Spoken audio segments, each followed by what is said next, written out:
All right. Hello and welcome to Plugging Along, a stream dedicated to LOTRO plugins.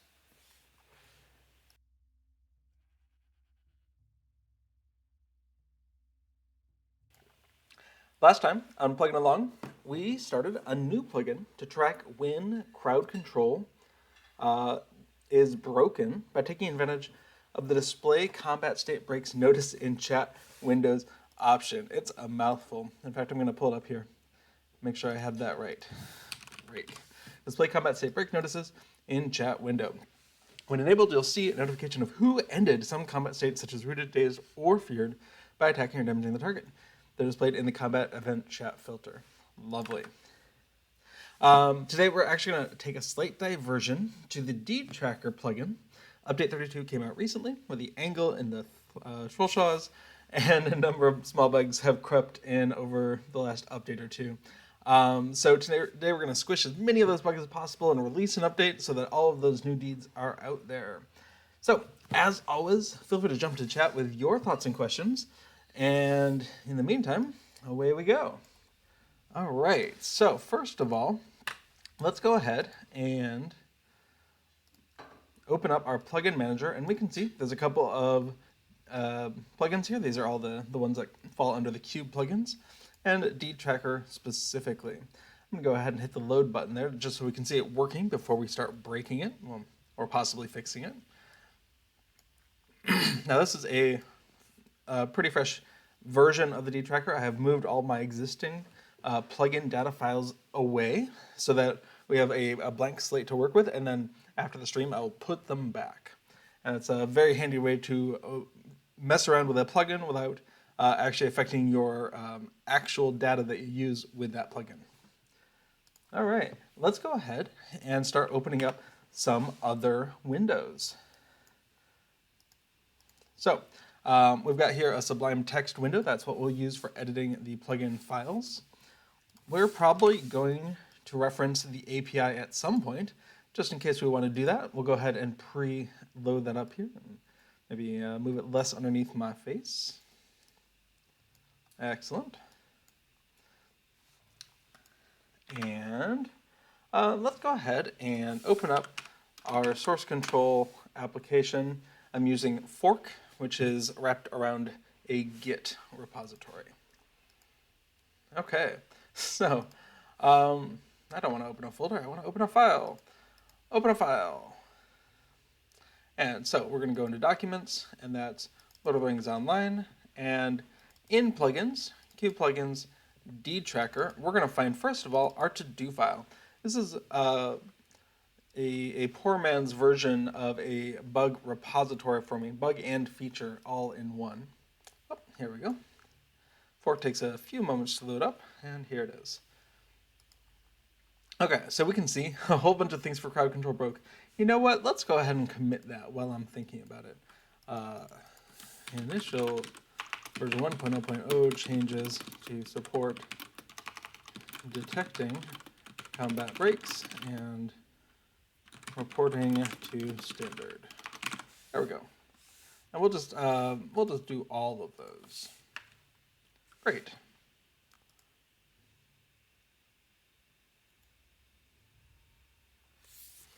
Interesting.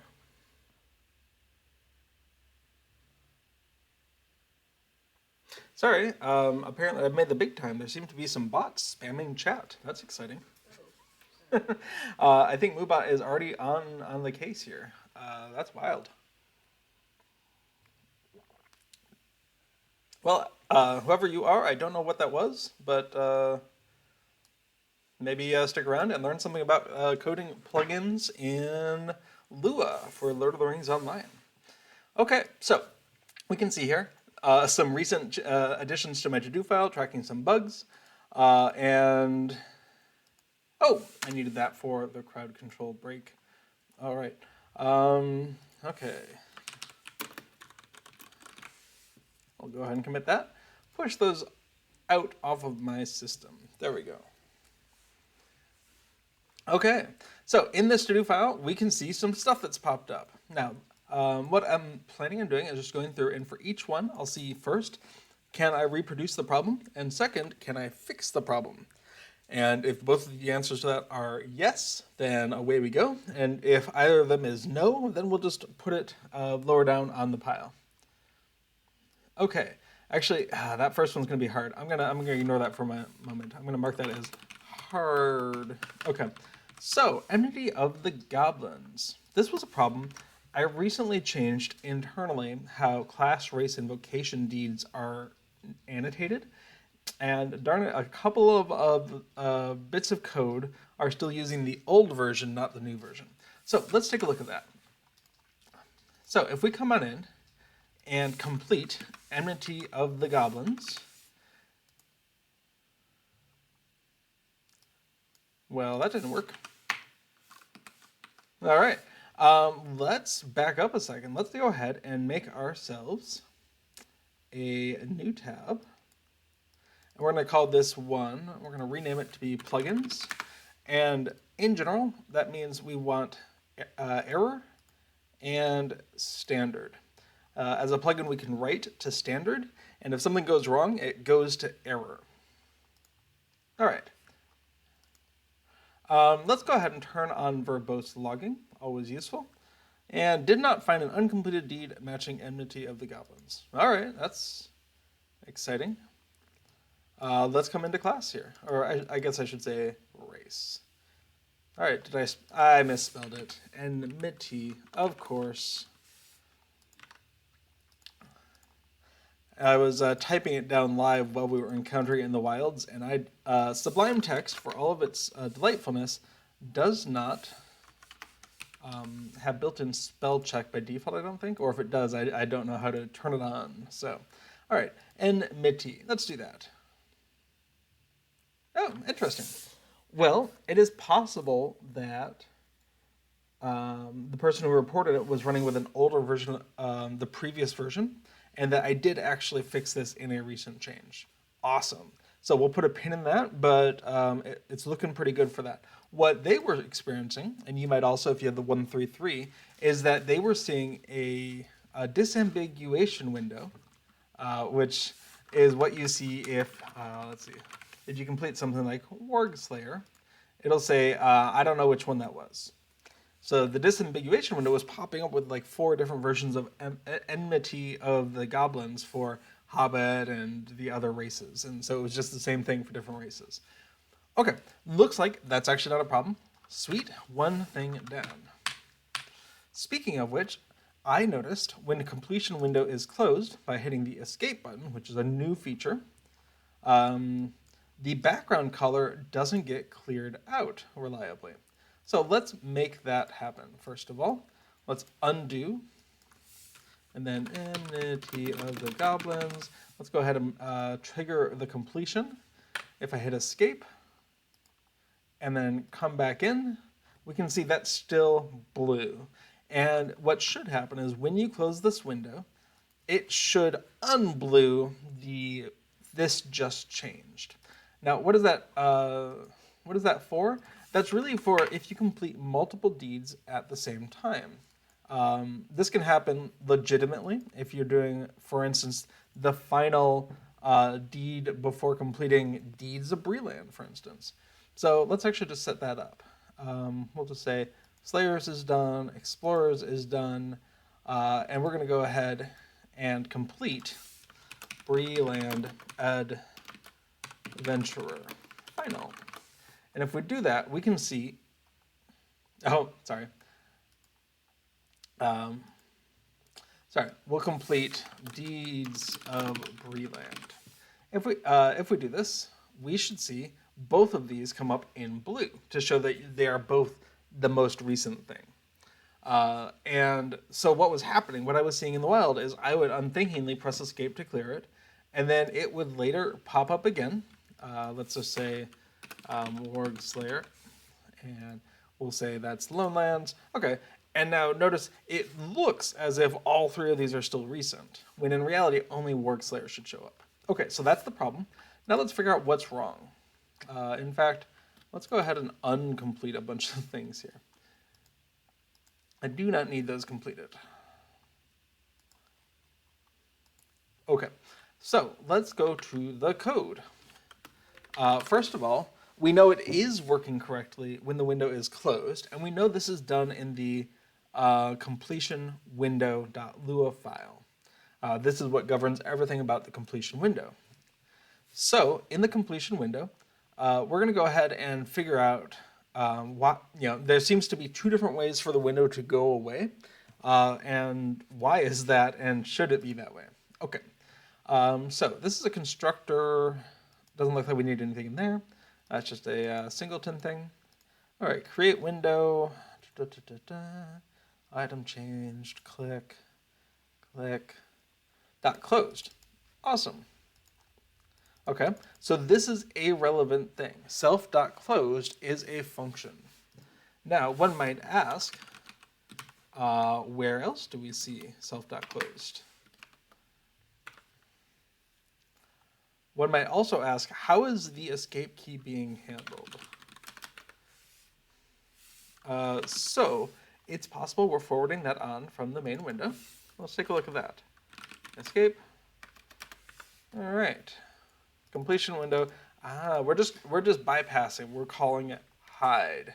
Oh, I don't like that. Okay, so what we want to do is go ahead and extract out what's happening here into its own function. We can hoist that out, and self.closed could call that, but main window could also call that.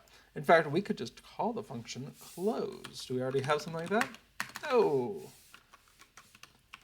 That's a very common thing to do, is to go ahead and say function completion window close. Excellent. And then self.closed, we can go ahead and say self close. And then move that code here. Awesome. So, and here's where we can remove the new color from existing entries. That all sounds great. Now this is not great, actually.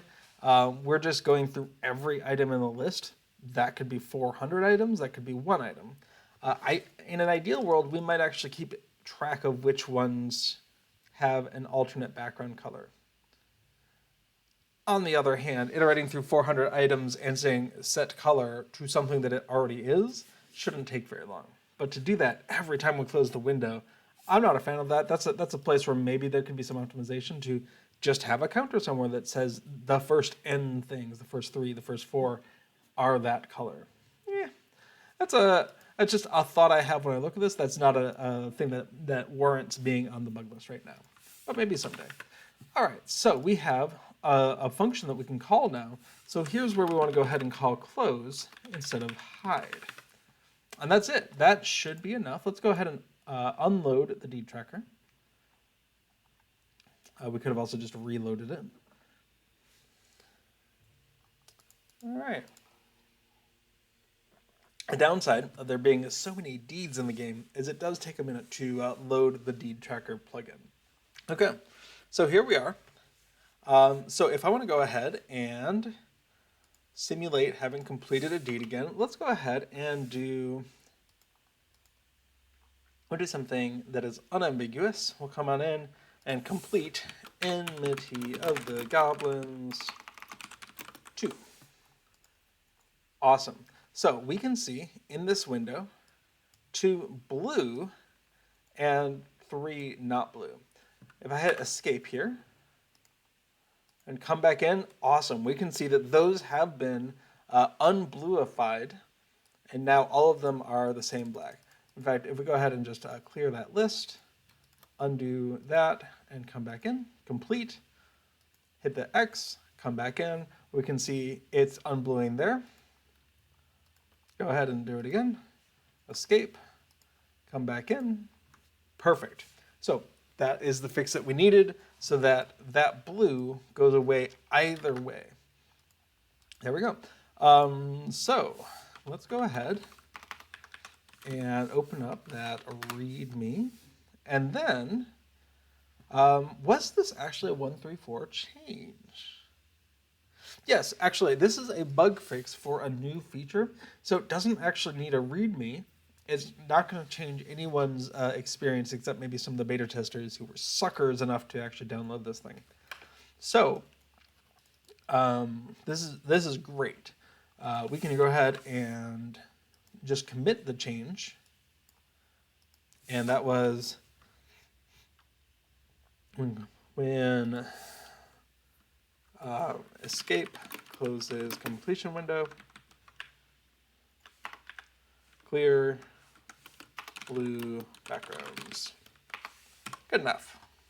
And what is this? This is, well, you know what? We can go ahead and grab those to-do files also. To-do updates.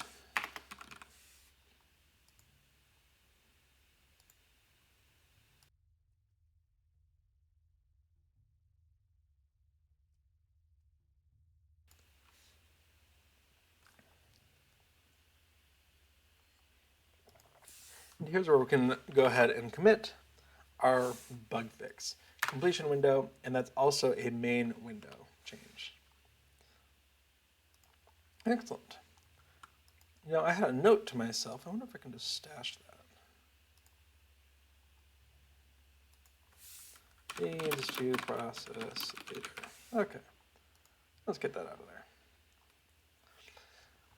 One of the very nice things about modern source control systems is the ability to shelve or stash things that are not ready for prime time, but you don't want to just throw them away. You just put them on a shelf, for the shelf metaphor, or you put it in your stash, and then you can come back later. Okay, so progress has been made. Let's keep going.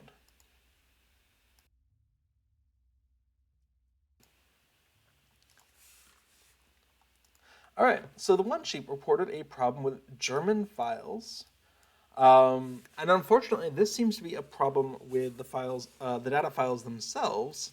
So other thing we could do is go in and manually get the names of these deeds, but that's actually going to require switching over to a German client. So I'm going to do that off stream because switching client languages is it takes a little while.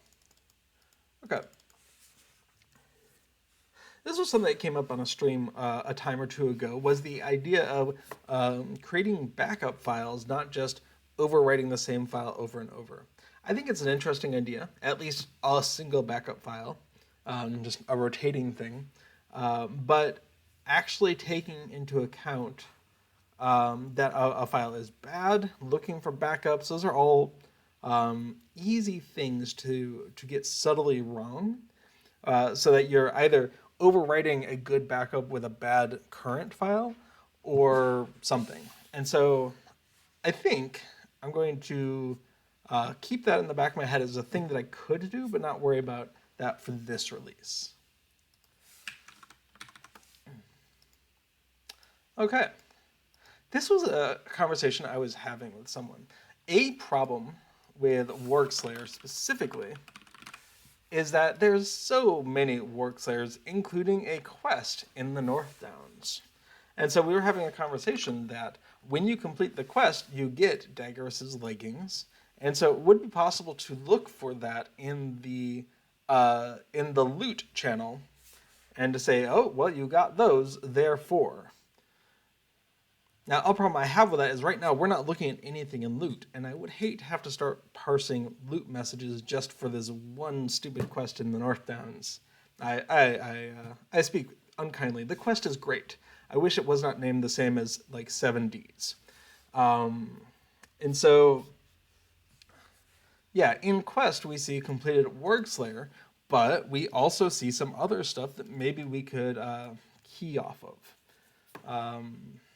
So I think it's interesting. I think, however, this definitely needs to take into account that the quest button is showing up. Because the text, you just completed the deed WorkSlayer, is contradicted by the fact that we don't know if it was a deed or a quest. Now the good news is, I believe that quest is a one-time completion only, so once you've done it, you'll never see that part of this UI again. But in the meantime, let's go ahead and look at the disambiguation window code and see if we can't tweak that wording a little bit. All right, so completion window done, main window done, awesome. So disambiguate window. I didn't, naming things is hard. That was the best I could come up with. You completed works layer. We don't know which one it is. It's a disambiguation window. I don't actually, I hope I don't put that into the title here. It just says, which deed? It's a rough name. Okay, so what are we looking for? Well, in fact, we're probably looking for something in strings. You just completed the deed. So, this is great, but it might be time to introduce something secondary. So, window body deed or quest. And that would look like, in the English, you just completed something that could be a deed or a quest.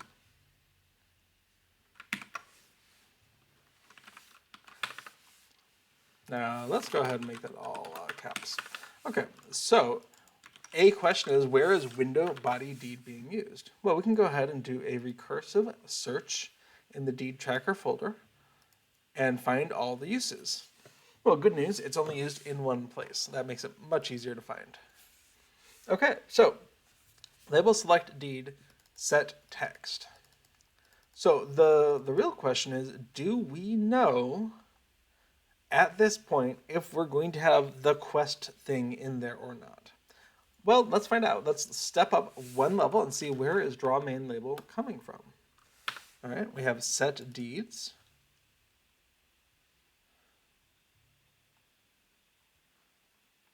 Where is that coming from? Oh, somewhere else. Oh, add conflicting quest if present. There we go.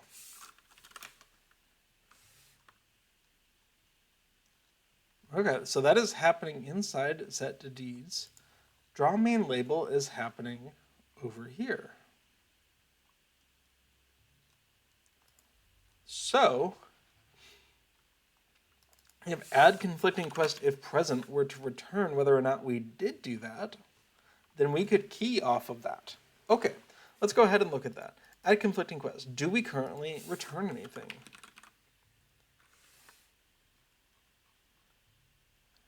No. Excellent. There's a return statement in the next function. Okay, so now returns true if a quest is present, conflicting, false otherwise. Okay, so if does have, then, well, at the end of this, we can go ahead and say return true, and return false. Great. Now, anywhere that calls add conflicting quest if present can take advantage of that. Local was there a conflicting quest? That can be shorter, but it's very clear what that means. Okay, so based on that, we can actually move draw main label down, and we can pass this in. Now, draw main label knows whether or not there was a conflicting quest. Awesome. So now the set text here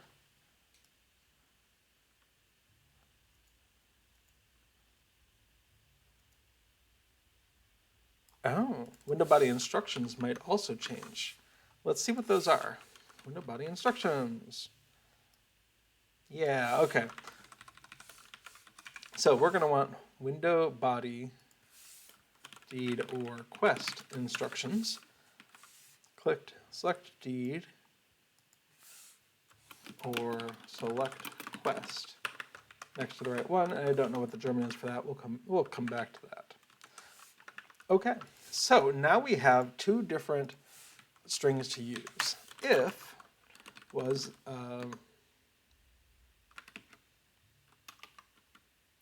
you know, I'm regretting that name already. I'm going to make it a little bit more declarative. There was a conflicting quest. Awesome. Now we can say if there was a conflicting quest, then else and end. So if there was, then we're going to do something different. Otherwise, we're going to do this. Now, we could actually be a little bit more roundabout. Local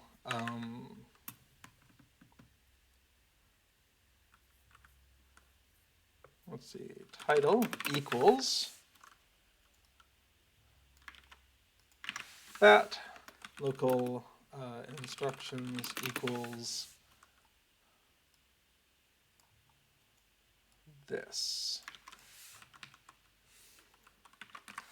If there was a conflict, then title equals something else, and we've, sorry, that's actually instructions, and title equals, but this is just a simple rename. We know it was window body something. So window body dRequest. And instead of window body instructions, dRequest instructions. Well, in that case, we don't need to do anything in an else. We can just go ahead and replace that. That's the title. And these are the instructions. Also, that has a side effect of making those lines much shorter, possible even to fit onto a single normally sized window.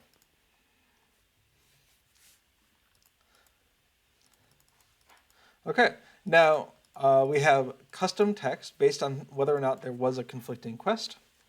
It's also possible to use both the if and the else branches and initialize title instruction to nothing. But 99.9%, the vast majority of times, there is not a conflicting quest. So set this to what it's probably going to be, set title and instruction to what they're probably going to be, check the thing that's probably no, and assuming it is no, this doesn't take any time, and then charge forward.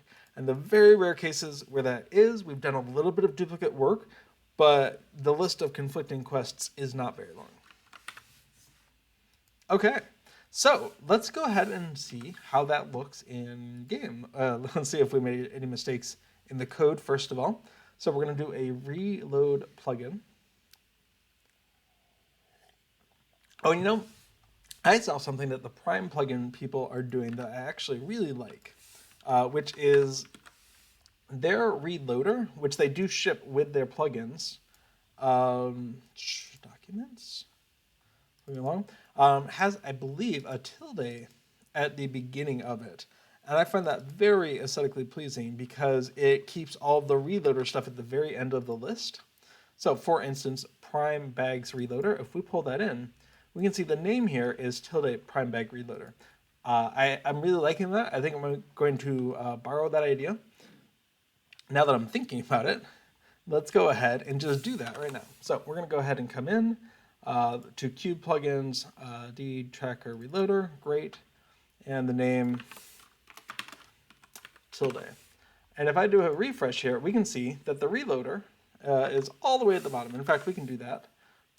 It won't have much change, but take me there as a silly little thing I was playing with. We can make that reloader go to the bottom as well. Nice. I really like that. So if you have a long list of plugins, all of your reloaders that you probably don't want to be messing with anyway, but if you do, they're all right there at the bottom. So I really like that. I think it's a nice way to go ahead and ship with a reloader, but keep it kind of tucked away out of sight as much as you can in this list. Because there's no way for you to have a plugin that is available but is not listed in this window. All right.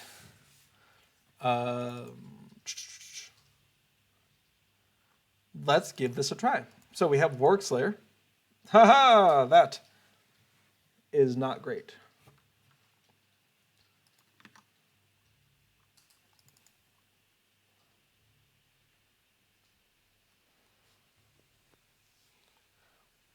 Okay, let's go ahead and figure out what went wrong.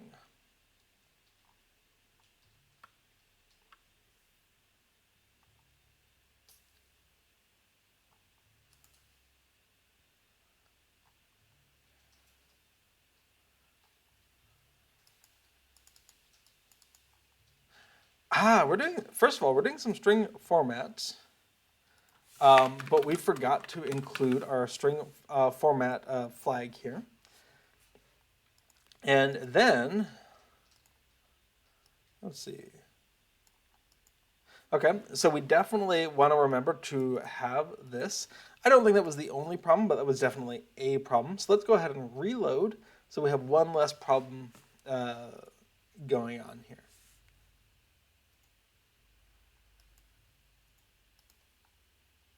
Did it reload?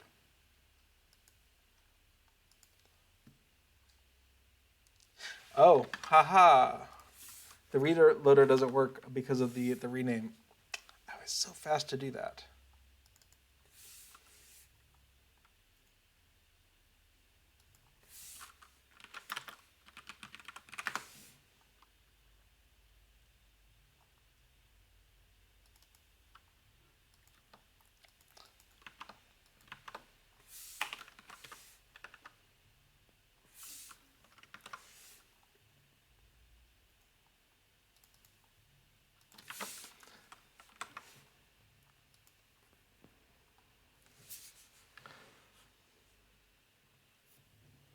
Okay. Oh, we can go ahead and undo those two deeds. And let's just test that reloader now that I've done the rename, see if that works out okay. Perfect, it does. All right, coming back in, let's go ahead and, okay, so we can see that things are going well here. We have works layer, unfortunately we can't tell what's going on, but the window isn't being sized correctly. So let's go back in. When we changed where draw main label was happening, we might have messed things up.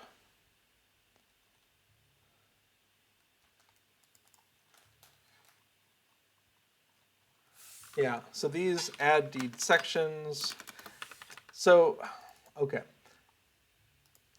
Draw main label should be separate from the text that goes on there, I think.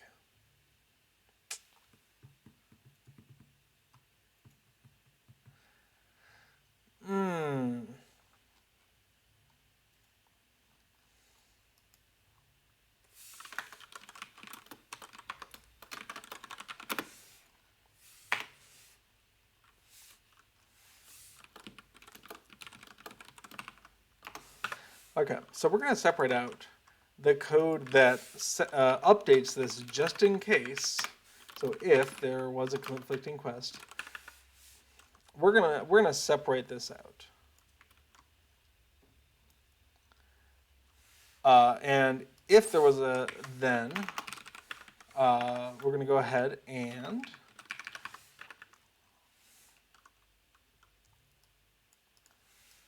pull out this information here.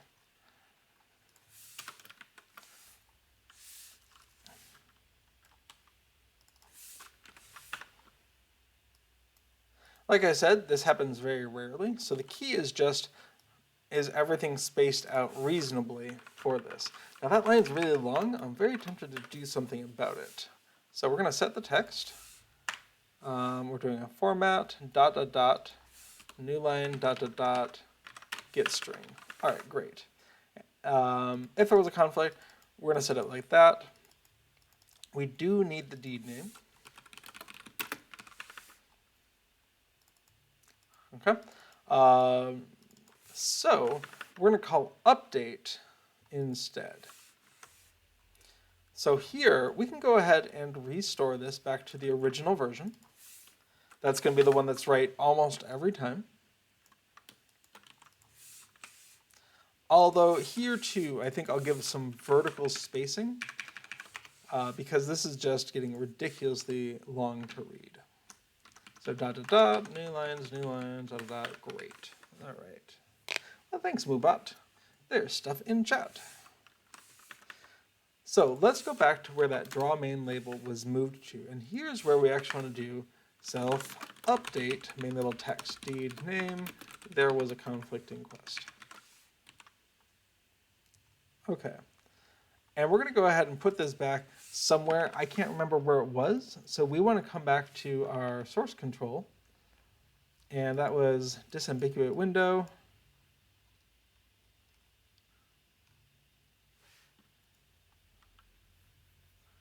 Set the deeds. It was right after get control clears. All right, perfect. So let's give that a try. Let's see if things are better when this thing was added in the order that it was assumed to be. All right, so we're coming back in, complete. All right, that's progress. We have a coding error. Line 79. Attempt to index, oh, of course. We need to make sure that label selected deed is not locally declared in this function. So let's take a look. How all is this used? Just in those? Well, we're going to need that to be a property of self. Otherwise, we're not going to be able to change what's in the label later. So what we did right there is a multi-select. We confirmed, first of all, that the only place it's being used is this function, which makes sense. It was a local variable, and also this other place that we need it. Now, we could be a little bit more circumspect. We don't need this to be a class variable. We could return it from this function. The other function could pass it in. That's fine. But in this case, since we are stepping up beyond the scope of a function, I think the next obvious scope to go to is the class. And then, yeah, if we needed a middle ground, we have it available. So self dot label select deed, awesome, and that changes all of the instances of it. We'll go ahead and reload one more time, and that should be the last code problem. And then we'll just see if there's a construction of the window problem. No! Excellent. All right. Which deed? You just completed something that could be a deed or a quest. Works layer. Unfortunately, we can't tell which of the following it was. Click select deed or select quest next to the right one. So for anyone who has seen this disambiguation window at home and has found it confusing, hopefully this is maybe a little less confusing.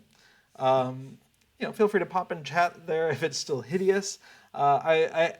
I know this is probably not the ideal form of this window, but unfortunately, I should say fortunately, as time went on, Turbine and then Standing Stone Games got better about not naming the same style of deed identically.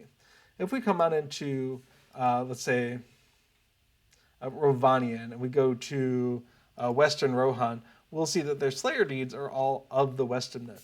Kraben, Slayer of the Western Net, Dunlending, Slayer of the Western Net, and so on. So even if you're doing Orc Slayer or Troll Slayer or Uruk Slayer, they're all uniquely named.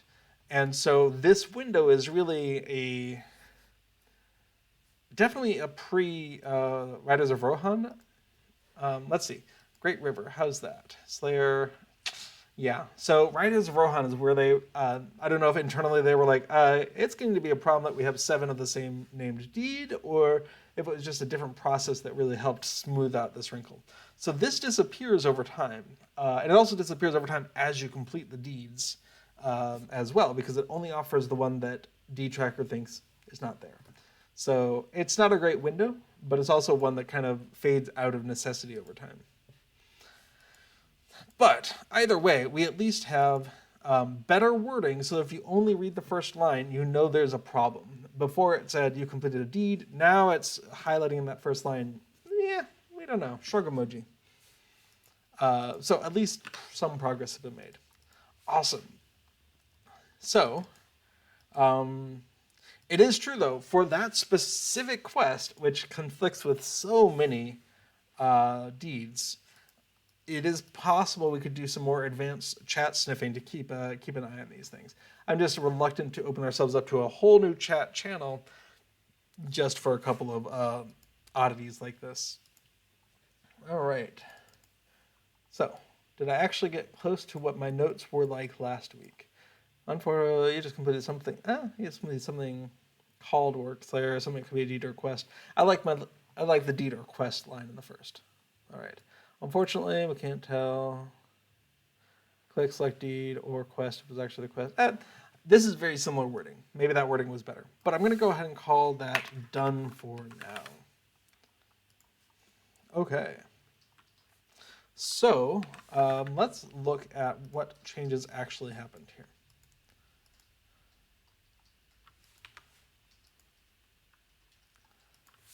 Updated text in this ambiguation window if quest is present.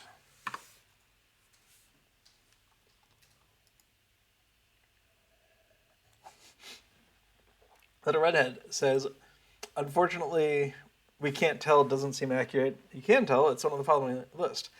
I'm hesitant to call deed tracker flawless as this whole 2-hour period is showing. We can't tell which of the following it is kind of where I am. Now, this window actually gets a little bit better if we were in, say, North Downs. Then the window would actually go ahead and highlight out, you're in the North Downs, and this one matches where you are.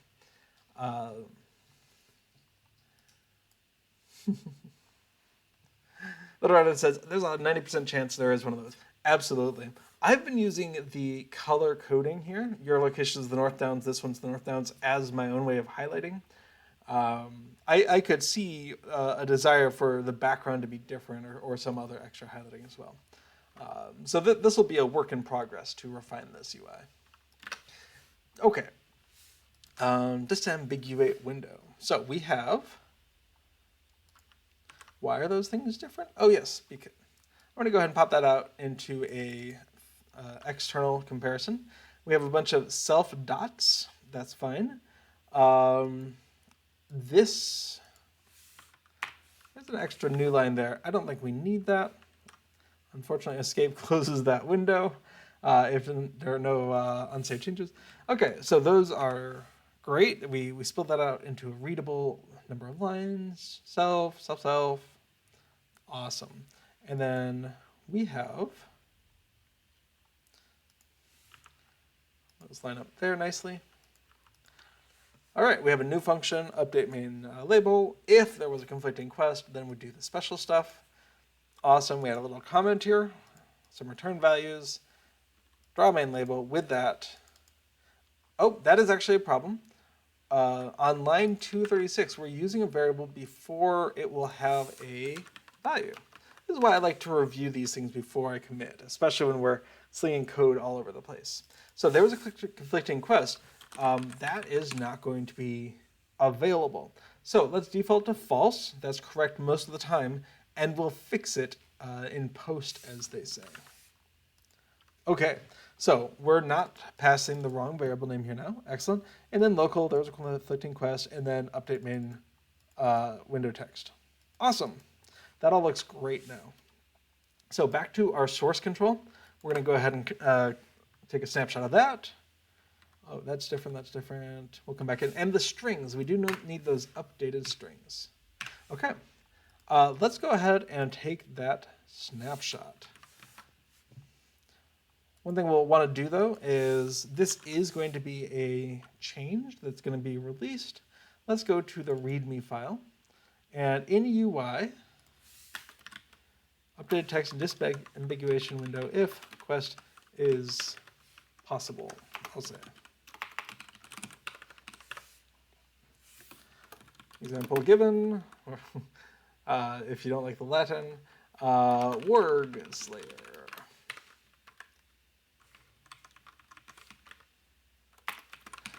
Cool.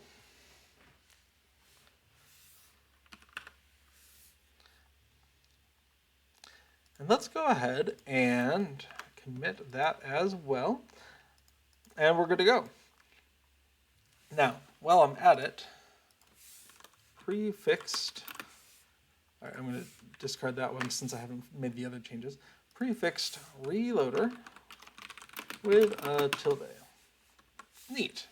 All right, so that's main, that's options, and that is that. So it sorts at the end.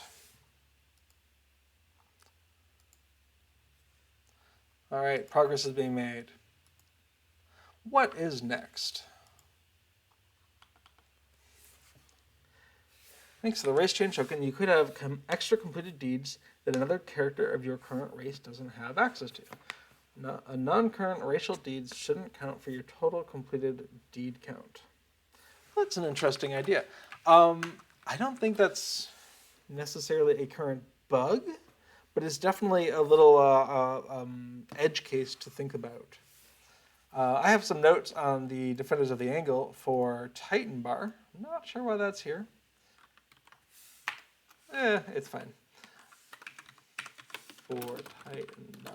Just in case they don't get around to adding an update. All right, deeds and update 32. We'll come back to that. All right, remove is HUD toggle on from settings. Not a bug I need to worry about right now. New regions. Also not a bug. See, this is a problem where feature ideas and bugs shouldn't really exist in the same file. Otherwise, it can be a bit of a struggle to figure out which one's which. Awesome. All right. Affidil's instances. Shadows of Angmar completion is 85/72. I think I might actually fix this one.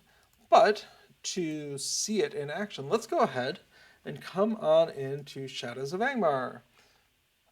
Let's go ahead and mark some stuff complete. Oh, yeah, now that I think about it, was that...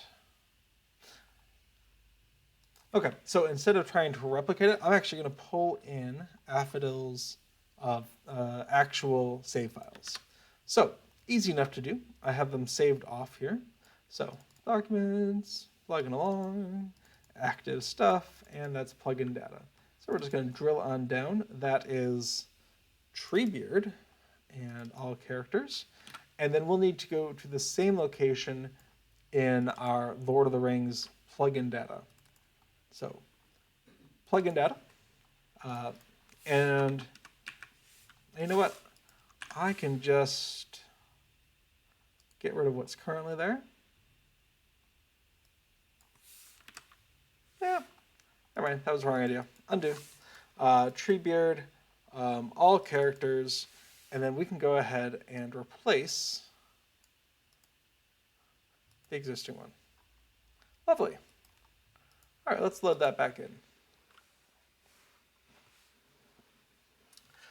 You know, after I hit the load button, it occurred to me that part of the problem could be in some of the Affidil settings. I should bring those over as well. So once this is finished loading, we're going to go ahead and unload it immediately, come back into these folders, and in Affidil, we're going to pull in the deed tracker settings. Those are specific things like, are we showing or hiding legendary server deeds, or not yet, not actively available deeds, all that little stuff that's going on in the options here. Okay.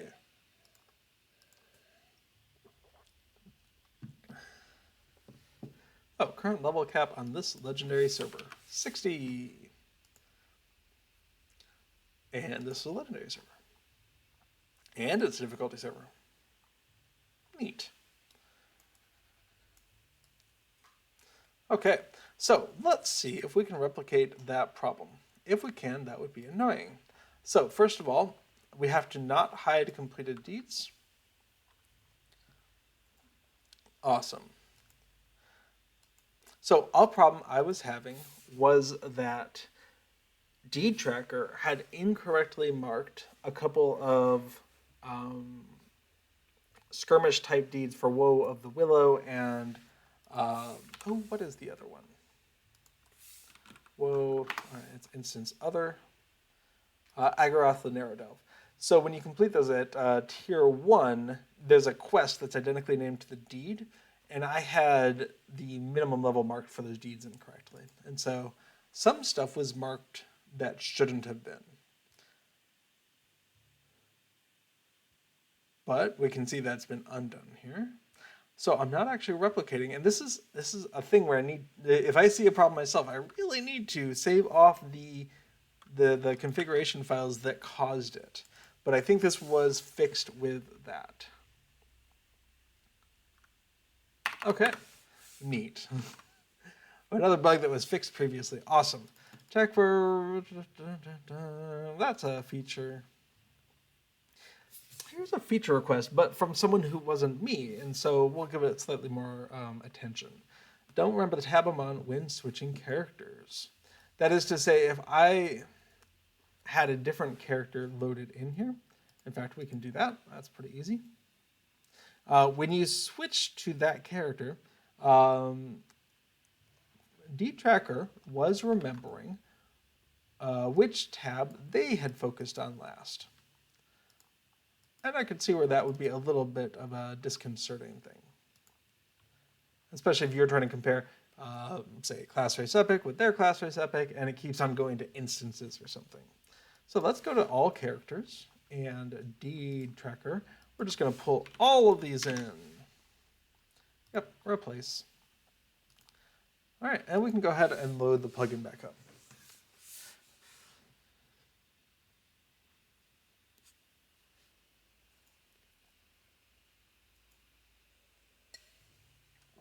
Okay, so what we can see here is if I am in instances Mines of Moria right now. If I go to Schildwacht, it's in Ravanian because Schildwacht was last doing stuff in Moria. So the question, like for me, this is kind of a feature because that was the thing Schildwacht was last looking at. But I can totally get that you would perhaps want to instead go to instances. Shadows of Amar, and be able to go back and forth between them. So Affodil is in instances. Go back to Schildwacht, and we're still here. So it was a one-time, just initially, you can go to where the other character was. So I don't really think this is a bug, but I can definitely see where this is an unwelcome feature. The remembering what you have collapsed and uncollapsed is harder. I have trouble manipulating trees. That is to say, we can remember what's opened and not opened. That is true. Remember what you have collapsed and uncollapsed. Yeah, so if the goal is to slot the other character's stuff into the view you currently have, maybe Mines of Moria is expanded, you're on instances, just load that and put it in here, I could totally understand that request. I need to keep thinking about that.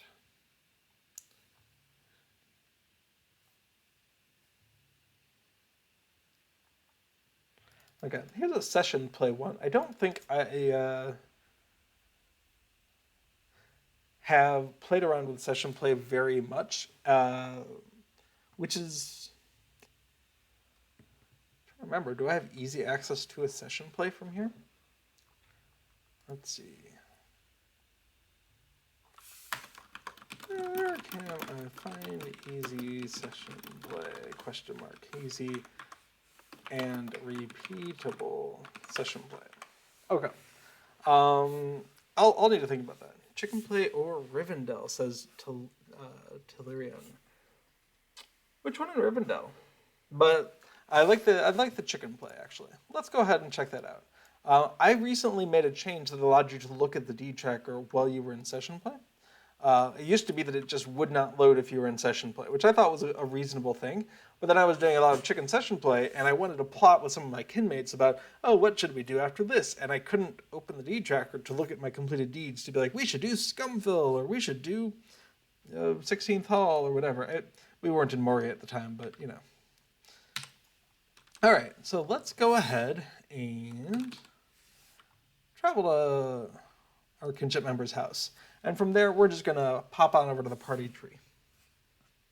Or Michelbelving. Delirium says, chicken play free range is the only one. Free range is the only one that will complete deeds. Absolutely, you can complete deeds in chicken play, but those deeds don't travel over to your character in any way. So The idea is dtracker in session play is read only. You're only looking at things. You're not able to. It's not trying to monitor chat for your quest completion, that kind of thing.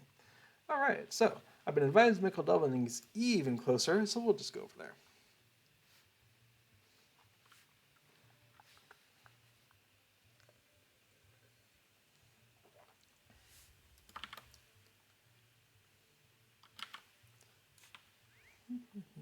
Yep.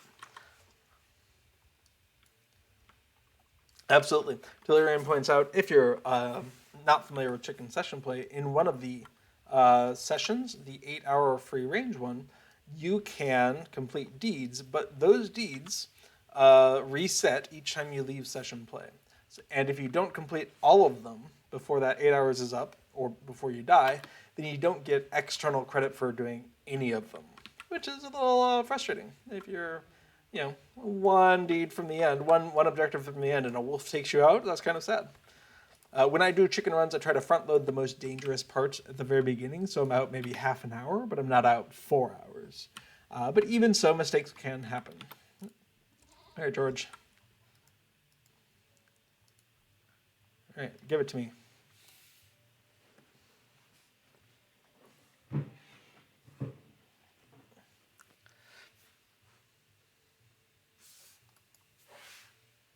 All right. I am asking a lot of my computer right now. Entering session play was not on its agenda, so it's going to take a moment for it to, there we go, for it to transition on over. I do wish there were custom splash screens. No one's got the time or desire to put that effort into it, but I wish this was Fate of, Chicken Bat or something with a bunch of chickens in this pose. If you're going into chicken session play, really, I just wish they treated chicken session play like 50% of the game, and I think I'm the only one. So it's fine. This is fine. But I think it'd be cool if there's a giant chicken up there with its wings all stretched out. Chicken casting fireballs.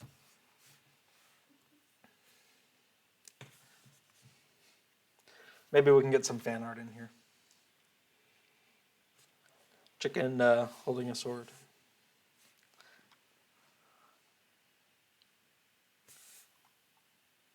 Oh, LOTRO client. I know I ask so much of you, but come on, hurry up.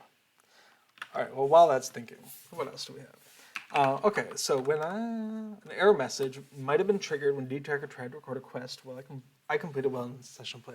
So we're going to poke around. We're going to trigger things using our debug feature to try and reproduce this problem. And if we can reproduce it, then we can probably fix it. But the first step in all of these is always better understanding the problem. Okay, this is actually a duplicate of this one, I believe. Which is a bug, but it's an almost never bug, and so it's hard to get really energized to fix it. All right, yeah, that's an optimization. Those are interesting things we could do. Okay. Telerian asks an excellent question. Just a moment. Let me pop on in here. All right, so I'm going to go ahead and do a /UI space layout space load space chicken. And this loads my chicken UI layout. It's the same as my normal one, actually. Okay, so we can see a bunch of deeds in here. Awesome. What we also might be able to see is the deed tracker. Let's go ahead and load that up and see what we see. Delirian asks, how do I get access to the new deeds? Are you relying on a third person, or do you analyze the DAT files yourself? I am helped out by the LOTRO companion developer who does look at the DAT files, and I just piggyback on that looking. I then go through what's been added and try to figure out which ones are actually live and which ones the developers may have slipped in there prematurely, such as some Hobbit-focused ones and some anniversary event-focused ones that seem like they might be likely to happen, but they're not there yet. And so putting them into the deed tracker. So I don't add everything indiscriminately. I just look through them and say, oh, okay, they announced that this raid's coming out. Cool, we'll put those in. They haven't announced this. We'll just squelch that for now. All right, so dtracker does load up. Let me go ahead and create a new tab. And we'll pull this tab off. We'll go ahead and rename it plugins, and same thing as before. We're going to change the filter to be error, especially, and standard. Awesome. Now we do have to finish this in the next 8 hours, or else our session will automatically end, because that's how free range works. All right, surprise free range session, go! No. Okay, so let's start poking around. In our debug capability, we can tell it we're in different places, that we're different levels. I forget what announcement's for, but most specifically, we can start telling it that we've completed things. So let's start with some of the names of deeds that are actually real things. These could have been accidentally included in the data files. In fact, I think they were for a while. All right, Avendim Traveler. Hey, let's turn on verbose logging. Excellent. All right, did not find that. Awesome. Lone Lands Explorer. Did not find. Sweet. Okay. What about North Downs Traveler? Okay. These are all completely reasonable debug messages. They're debugged there because they're red. And so a user would not see that without verbose log turned on. So if I go ahead and turn that off and then mark this complete, we don't see that coming into the chat log at all. Okay, let's try names of quests. And, well, heck, let's try the worst one of all, Orc Slayer. Well, that's exciting.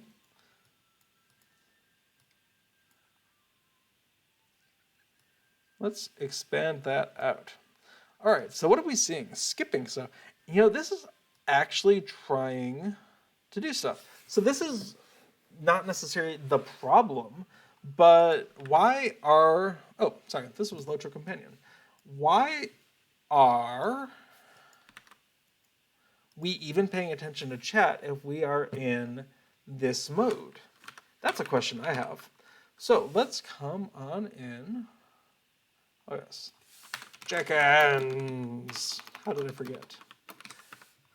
Okay, so first of all, where do we figure out if we are in session play? Great, there's an if is session play. Okay, awesome. Where do we, in fact, let me pull that up. That's probably plugin functions. Okay, and that's very simple. Every session play, your name starts with tilde, and you can't name your character with a tilde normally, so.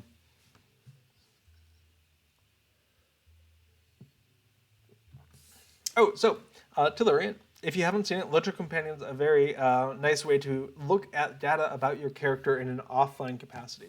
So for instance, if I wanted to see Affodil on Treebeard, it takes a moment. It's a Java application, and sometimes it's a little bit slower, but I've double-clicked it, and in a moment, the window for Affodil will pop up. Excellent. So if I wanted to look at, say, quests, and again, there's a lot of quests in the game, so it's going to take a moment to figure out which ones Affodil has marked as being done. Come on, LOTRO Companion. Excellent. And so if we are curious about, say, Moria quests, or actually Moria Foundations of Stone. So I'm looking for Foundations of Stone. I'm looking for are they done or not? So show me the ones that are not completed. And here we are. These are the Foundation of Stone quests that Affodil has not yet done. Okay, Tillarian knows and uses it. Awesome. Great. Currently trying to match German quests to the English ones and receive their IDs. Excellent. Well, if you haven't seen it, some of the raw files that are available from that, let's see. Let me see if I can find a link to that real fast.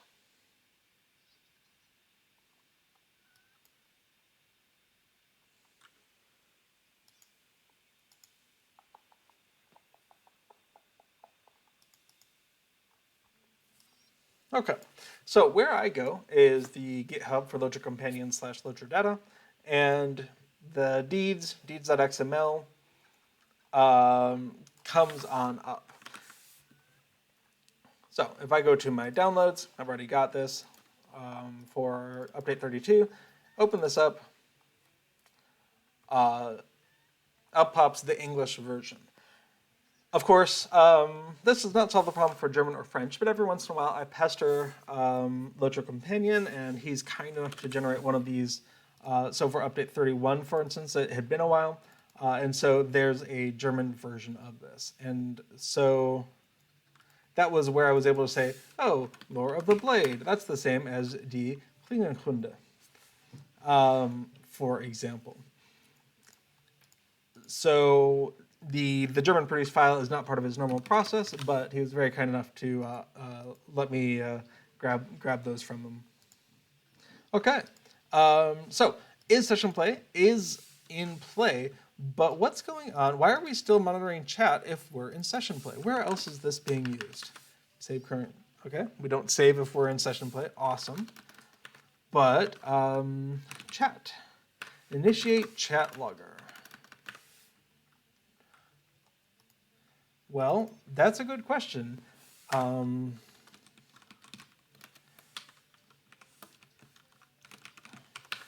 I would say if not is session play, then initiate chat logger. And we probably don't ever want to be logging chat if we're in session play.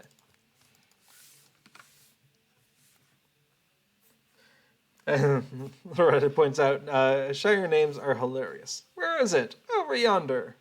Where is it in? The Shire. This is just how humans name things a lot, but it's especially funny in places like the Shire.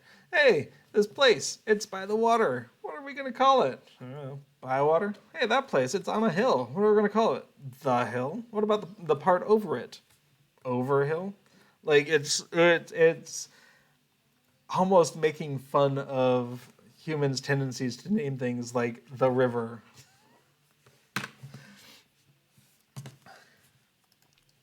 Well, Tellurian, yeah, I agree with you. On the one hand, it'd be great if we could get those localized versions. On the other hand, I don't want to put any more work on him than he's already got. That's a huge endeavor. So, it wouldn't hurt to go to the Discord and say that would be of use to me too. And maybe if 2 or 3 of us say that's useful, then maybe it becomes part of that file production process.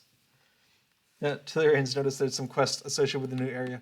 Yeah, it's really interesting to me how sometimes areas that are under development will seem to bleed through into the published version of LOTRO.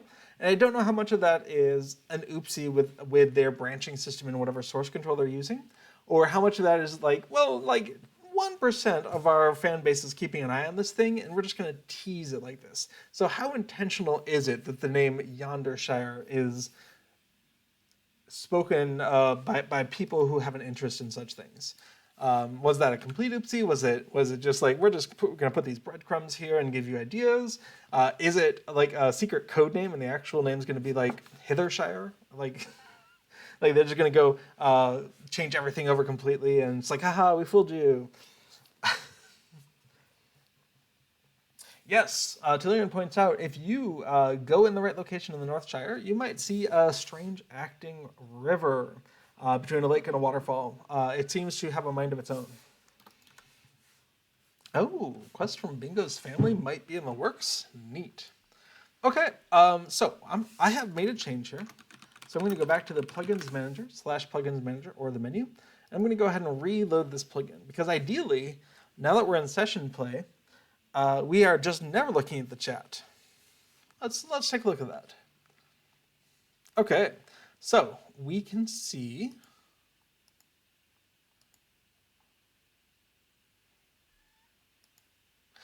awesome. we can see that we still have verbose logging checked on. Oh, hey.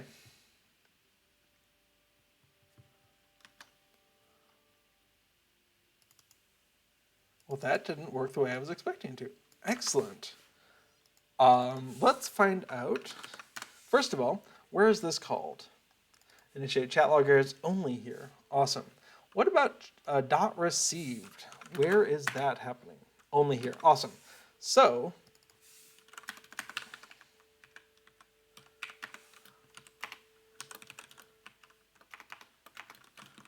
we're not in session play. Starting to log chat. I'm just going to add a little debug message here just to check my assumptions about what's going on. All right. Yeah. Tellurian says most dialogues are blah.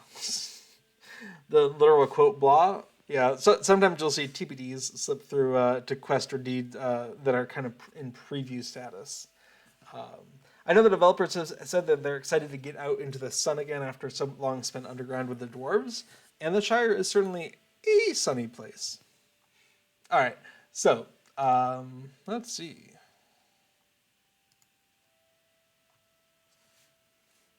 Oh, of course. This is not paying attention to the session play. I wonder if there was a way that it could be. All right, so in the chat logger, this should never happen.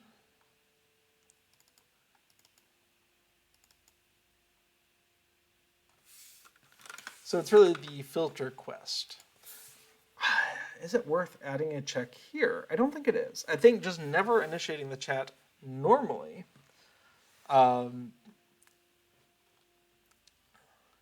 because one of the things, these debug things are bypassing this chat log received. They're going straight to what would be called with just the deed part, not all the extra stuff.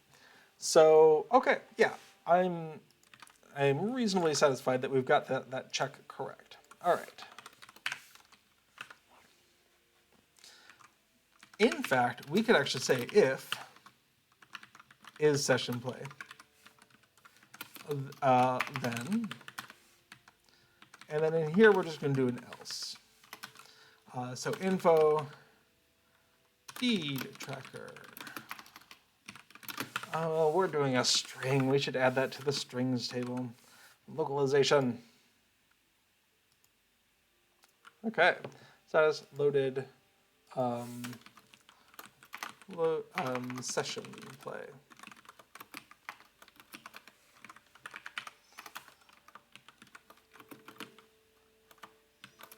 Okay. Deed tracker session play detected. Deed tracker in read only mode. Okay. Now, I don't know if that needs to be a full info. Like, I don't need to see that every time, actually. I've already changed my mind. So that's going to be a debug. And then get string. And what is that? That is lang.status.sessionplay. Great. But we do have debug statements on, so we should see that. Let's go ahead and reload that there.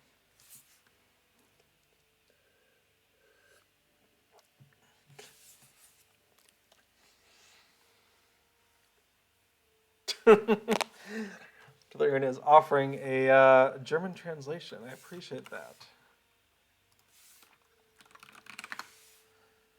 All right, so we can see session play detected, deed tracker in read-only mode. And we can see that over here, too. These checkboxes are not checkable, but I can still do things like search for Warg Slayer or Worm Slayer.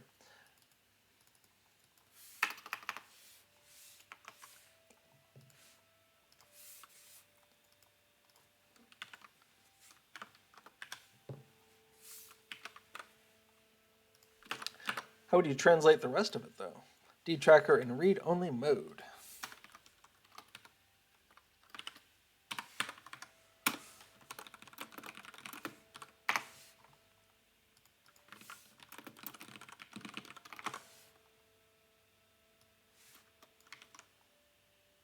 Google says is schreibs. Shoots. I'm afraid I don't know how to do the umlaut justice, but what do you think? Is that a reasonable thing to do for this? Oh, even better.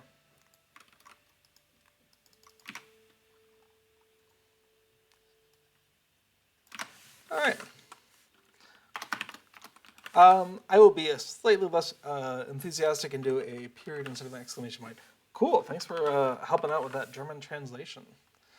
Neat. Okay, so we have now a check. If we're in session play, then we just announce that we are. Otherwise, the chat logger is going to get initiated. And so chat logging just can't even happen. We're still able to bypass that and do tests here. Like I can test Warg Slayer. And that will still run through the normal stuff. But if I were to complete something, and no, completing a deed in chicken session play is annoying, so I'm not going to do that. I shouldn't say annoying. It's going to take longer than I want to dedicate to it. Okay, so we're just going to leave that. Awesome.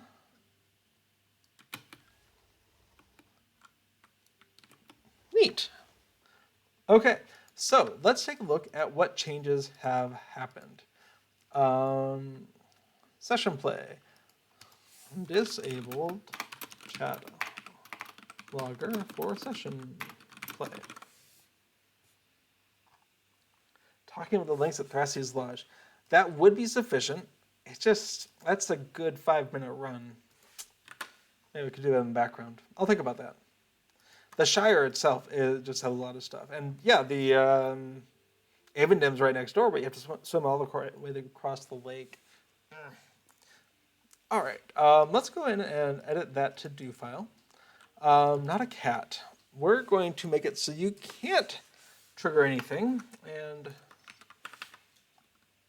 that'll be good. We also want to do, no, README file. The README file, we're going to go ahead and say bugs, session chat, logging turned, chat monitoring turned off in session play. It's called chat logging in the code, which I don't like, but it's more effort than it's worth to change today. Little Red says, want me to scurry somewhere? No, it's okay, Little Redhead, thanks. I think I'm comfortable knowing that we're not even looking at chat, so we can't trigger an error anymore in session play. It's just a blanket. Nope. It should have been part of the initial read-only mode, and it was not. Okay. So, disable chat logger, awesome. In our main, this is where we do the core of it, and we added something to README. And of course, we have the strings edition as well. Very small change once we knew what we wanted to do. Okay, what's next? What else can we do? Completion minute. That one is hard. Okay. Add a button to clear the filter box with one click. This is a thing which some plugins do already, and it's a boon. Interesting. Backspacing multiple times can sometimes take a while because the list updates on each keystroke. So, not a cat, if you happen to be listening, what I'm hearing is, let's go to Ravani, and it has lots of deeds. If I type in Warg Slayer, so yes, we update frequently, but there's actually a delay between when you stop typing and when the window updates. You can see if I press backspace a bunch of times, or if I type quickly, the list does not filter right away. There's like maybe a half a second delay, and then we go. And that's to kind of have a happy space between constant updating, which is annoying, and taking so long that you think something has gone wrong. So the other thing I would say is, even before we start looking, do we want to fix this, is that you can just select all the text here and press delete, and it's gone, right? This is not a necessarily a unsolvable problem. But I recognize a lot of people are not nearly as comfortable as I am at just using the Shift Home backspace and we're done. That may be a little less native to a lot of people. So I totally accept that this is a possible improvement. We could add a little X button in the upper right here to just clear everything. The other thing I was thinking is that if you've started typing in this box, maybe we want to hide that search text as well, because it kind of it's kind of hidden, but it's still there, and it kind of weirds me out that it's like WorkSlayer H there in the background. So that's a thought I've had. And add a button to revert to the current character after you've been looking at someone else. Some of my characters have similar names, plus the box is a small target, and I sometimes misclick. I love this request. This is something I think is really important from an accessibility standpoint, and I totally get it. Like, I have Arda and Affidel, Baramer and Bavakar. I can totally see it being kind of annoying to be like, okay, I am on Baramer. No, I actually want to be on Bavakar. Oops, I'm trying to get to Arda. Oh, I clicked Affidel, and having a little button. I guess my biggest concern here is I don't know what that button would look like. What is a reasonable icon to say, go back to me? Because I think we can do it. I think we can programmatically select an item in this drop-down box. But what on earth would that be? A stick figure or a house? Yeah. We could do that. Is there a house already? Let's see. If I go to... all right, I'm going to leave session play. I don't want to, but wait, how do I? Leave session. Wait, what is the difference between that? Oh, return to... Okay, leave session. Let's do that. I want to see what my house general look and feel looks like, UI looks like. And I need more water. There we go. Wow.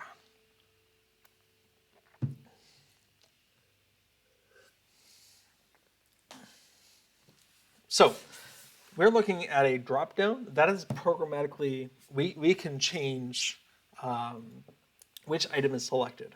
And it's pretty easy to get the name of the current-ish character. We have a function that will get the name, if there's a tilde in front of it, we'll strip that off. So it'll still be Affidel in this case, with or without that tilde. In game, the plugin knows that you are Affidel. And so we can find the Affidel entry in that drop-down box and select it.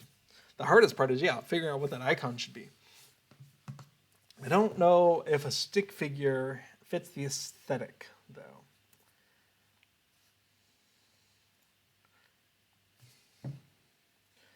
Do we have anything else that's like return to default in the UI?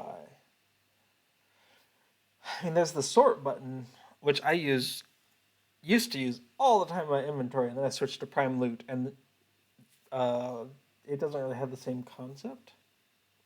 Perhaps the icon for groups. Interesting.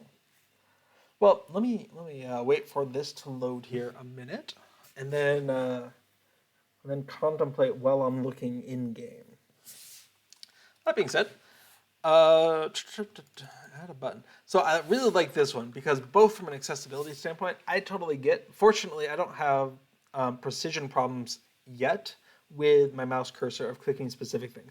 But I totally get a lot of people do, either because of actual neurological issues or just because they have not practiced for, I want to say, 8 to 16 hours a day for the last 20 years. Weirdos. So yeah, totally get that sometimes clicking a specific thing is hard, especially if you have a higher resolution monitor than I'm using. All right, mail, don't care about those. Okay, so sometimes I'll just look at the UI and say, oh, you know what? This character icon here, that could be an intuitive thing. I wonder if it appears anywhere else. Probably not. Okay, let's start with, let's start with the UI skins reference file that I have. Stop opening the wrong window, me. Okay, let's come on in, and where do I have that? Is that my downloads?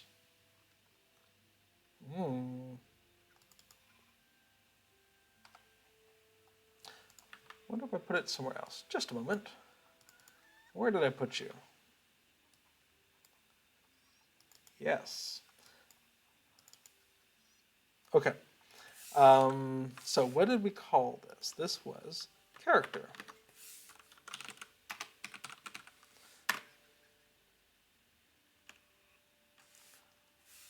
I don't necessarily want character panel. Character journal character. So a thing. So we're going to go ahead and add a stand-in icon just to get started. But this skin map can be useful for finding internal IDs, so we don't have to take a screenshot and make our own icon and then load in a file. We can just reference an already existing asset of the game. And then if the game asset changes, our plugin just automatically updates. That's delightful. Let's go ahead and, first of all, I feel like I'm very low to the ground. We're going to get to some high ground here.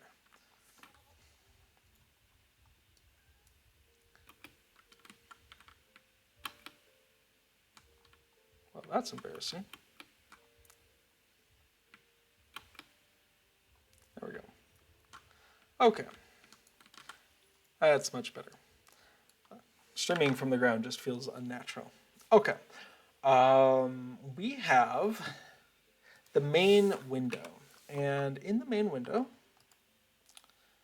I'm just going to close some unrelated things here. In the main window, we have a drop-down. Do we call it a drop-down? We do. Character drop-down. Awesome.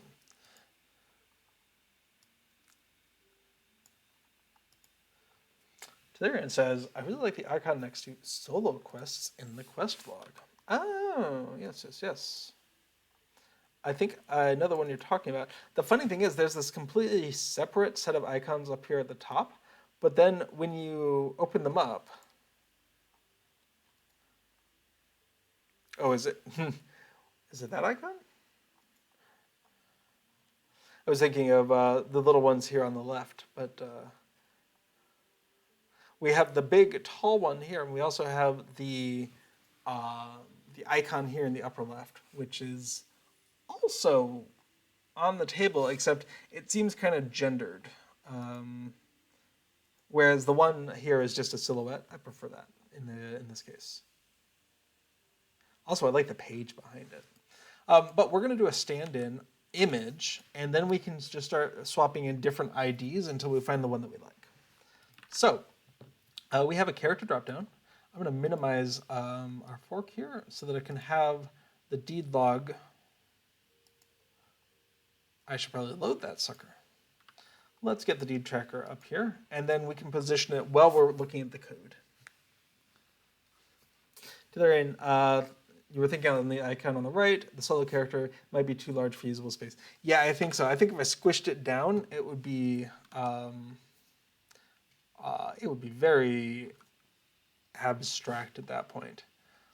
One of the things I like about the in-game stuff is if you can find one of these that's 16 by 16 or 32 by 32, it's nice in a regular square shape. You don't have to worry about it being a strange size. Okay, we have D-Tracker loaded up. Let's pop that window over here. And that way we can see what we're referencing. We have the drop-down character. And so right to the right, we could go ahead and place a thing. So icon to reset the character drop-down. Awesome. What is that going to look like? So we'll just follow the convention and save it off as part of the class. Might not need to, but we'll do that for right now. Self dd reset icon equals, and for this we're just going to do a turbine.ui.control, just like the next thing. By setting the background image of a control, we essentially have an image. All right, and for this, we do always want to remember to parent your UI element. Otherwise, it will not show up. So we're going to set parent to self. That is probably fine. What's the DD going to? Self progress report. Even better. Let's go ahead and set that. The naming of things in this is historically there for a reason, but it's kind of muddled over time, and so it's on my to-do list to fix that. All right, and then finally self set size. I'm guessing it's going to be a 32 by 32 icon. Let's start with that and see what happens. And then self set background. And here's where we can take a stab at what might be the correct one. Journal character header. Why not? I don't think that's right, but we'll see. So we're just going to set the background to that. Okay. Set position. Set position is also good. Set position. We want that to be somewhere. We already know the drop down is somewhere. We're not actually seeing a set position, are we? So let's see, if that is somewhere else. Yeah. Okay. So if we're resizing the character dropdown, this seems like a reasonable place. Self.dd reset icon, set position. And what do we want? We want self.dd character get left plus self.dd character get width plus, I don't know, let's call it 2. We just give it a little bit of space. All right, that's kind of all we need right now to maybe get something on the screen. So let's go ahead and reload the plugin and see what that is.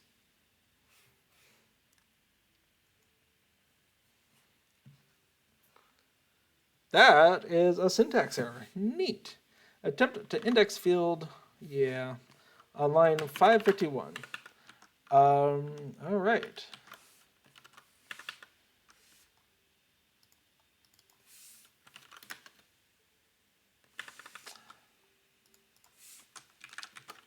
I forgot to check where that function was being called. We should create both of the drop-down icons and then call that function. Otherwise, we're going to run into that same error where it's trying to dereference a null reference.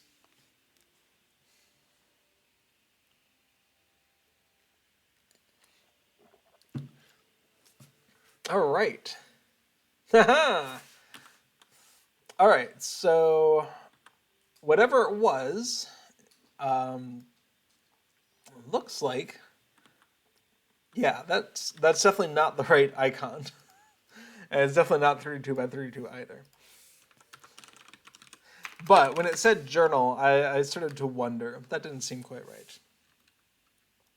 So I'm just going to... where do I think I could find...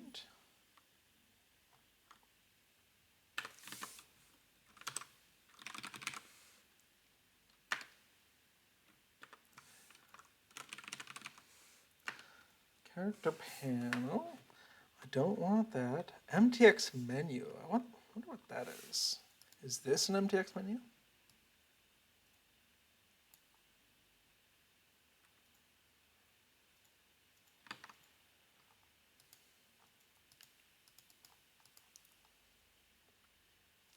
All right, now I'm really curious. What's an MTX menu? Let's go ahead and swap in that number. Now, I'll stop stabbing around in the dark here shortly, but it's always kind of one of those fascinating things for me is there's so many icon and assets in the game, and I just want to start like looking at all of them. And there's a plugin browser that we could use. I want to say it's called Asset Browser. It's something like that, where it'll just load, just from start to finish, all of the images, and you can just browse through them. Okay, oh, that's fascinating. Oh. Also not right. Delightful. Okay. What's really interesting to me is the position's not getting set the way I want because this thing is so huge. All right, I'm just going to search for character a few more times, and then what we can do when we can't find the thing that we want is to go ahead and just take a snapshot.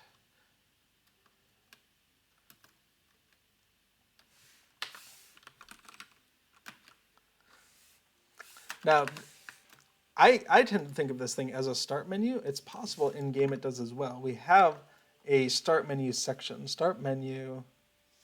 Wouldn't it be nice to have all of the things that went in the start menu? But we don't. Okay, so what I would do is then open up a snipping tool. And then we can set it to be a rectangular snip. And then the other thing is we might want to go ahead and delay for 2 seconds while we are opening this thing up. Great. We can then go ahead and draw a window around what we're trying to capture and copy that off to something like MS Paint. I am not fancy. Now, I am expecting this to be about 32 by 32, so that's sort of my first assumption, is if I were to scroll that over, what does that look like without all the extra stuff? The answer is that's 43 by 43, which I think is interesting. Now, I don't actually think I want the whole button. I think maybe just the stuff inside makes sense for me. The button itself would take up a lot of space that I don't really have. So we're just going to go ahead and crop that out. Maybe one more. All right. Now there is a file format that Lord of the Rings Online uses for its images. I have trouble remembering what it is, but that's okay, because I already have some files in that format. So if we come into Lord of the Rings Online, plugins, Cube plugins, it's me, D tracker, and then resources, we can see a bunch of .tga files. Perfect.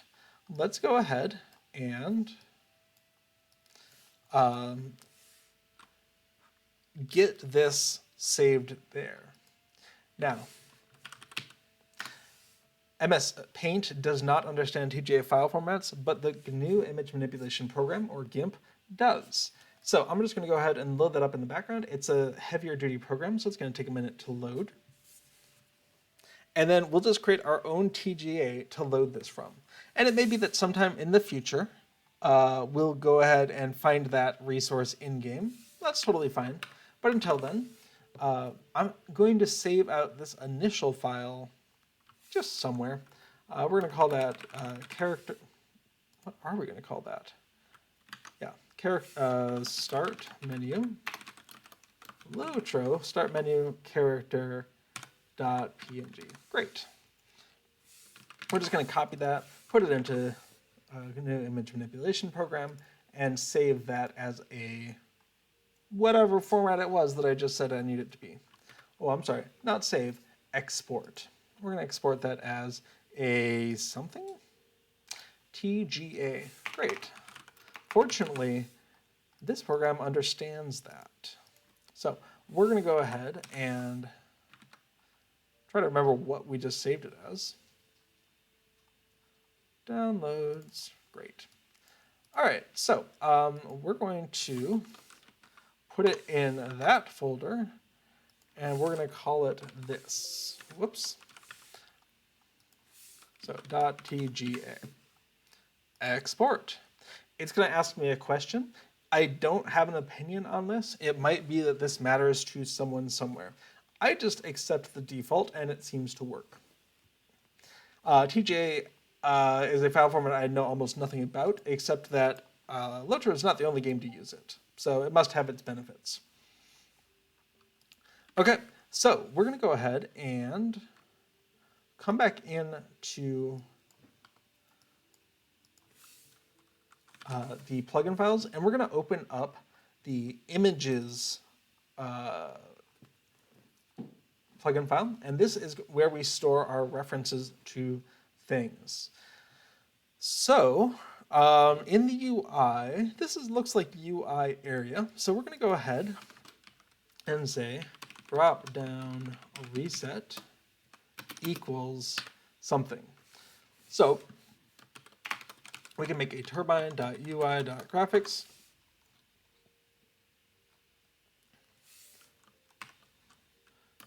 Of resource dir ... and then we just put the name of the thing. Great. Also useful if not in the name of the... Oh, I've closed it. Aha. Also useful is to document how large do we think that thing's going to be. It's possible to figure it out after the fact, but it's nice if you don't have to. So we know it's 20 by 25, since that's what we are defaulting to. Yep. Oh, 20 by 26, even better. So 20 by 26 pixels. So that's the size we're going to want to assume it's going to be. So that's images, drop down, reset. Great. Images, drop down, reset. And we're going to instead set that size to 20 and 26. Let's give that a try. We're going to read that plugin. We're of course going to have some sort of an error. Main, failed to import images. Images, failed to load background image. Line 18. Awesome. What did I do wrong? Oh, of course, I didn't add the extension .tga.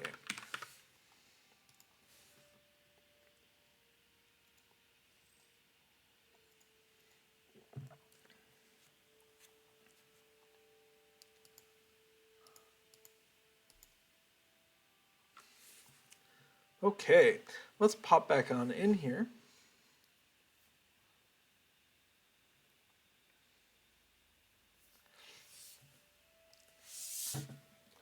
Well, that's fascinating.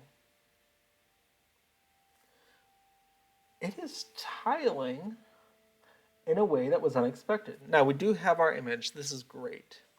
But the tiling that I was seeing before across the entire background is still happening, which is delightful. Let's try to figure out what's going on here. Okay, so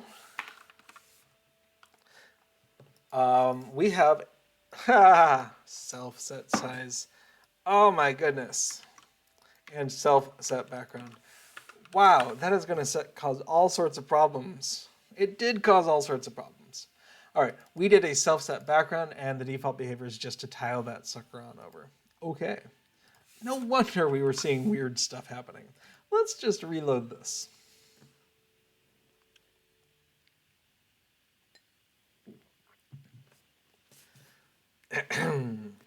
Poof. Okay, great. So we're no longer tiling something across the entire background, but I'm actually not seeing it. So what am I missing here?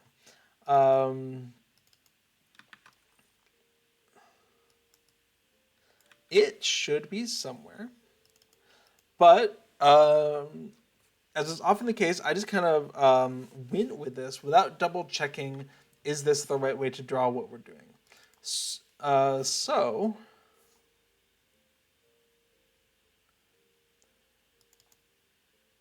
we have the progress row. Okay, drop down. Overall D progress bar. We have background, blend mode, set mouse visible. We don't want to set mouse visible false. Eventually we're going to need that. Okay. So we have set parent, set size, set position. You know, we might go ahead and set position explicitly. The blend mode also is one of those things where I cannot seem to keep in my head what the blend mode is doing. I'm going to pull up the seminal work by Garen that describes this among every other thing. Blend mode. What's blend mode do?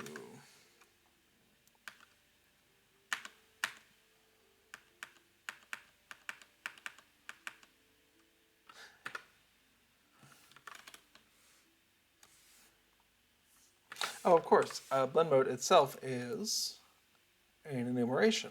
Let's go take a look at that. In the normal documentation, let's see it here, but this is without the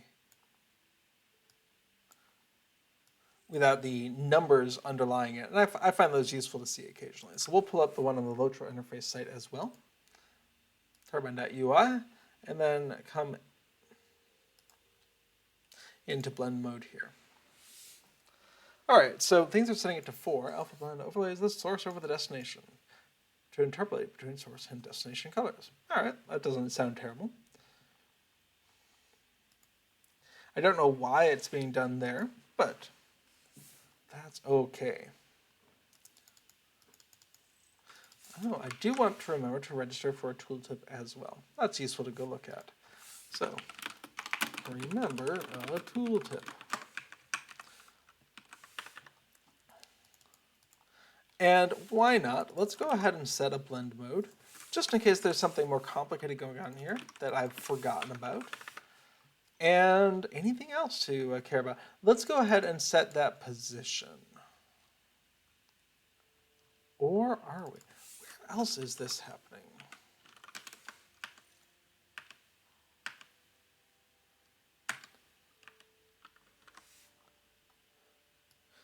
I have to ask.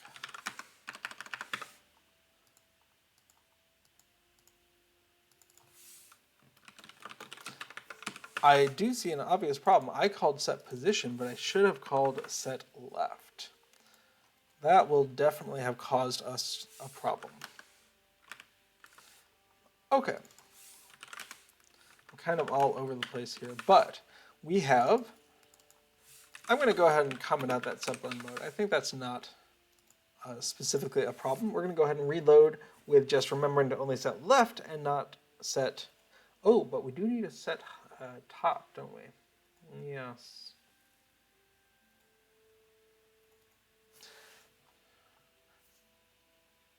Oh, or it'll just work because we're in the right spot.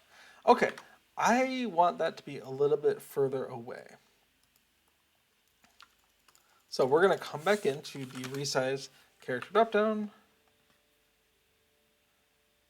And we're going to go ahead and, I said +2. Let's go ahead and make that a generous +5. Also, let's go ahead and start looking at some of the other stuff. One of the things was to remember a tooltip. Awesome. What does that look like? If it's just a static tooltip,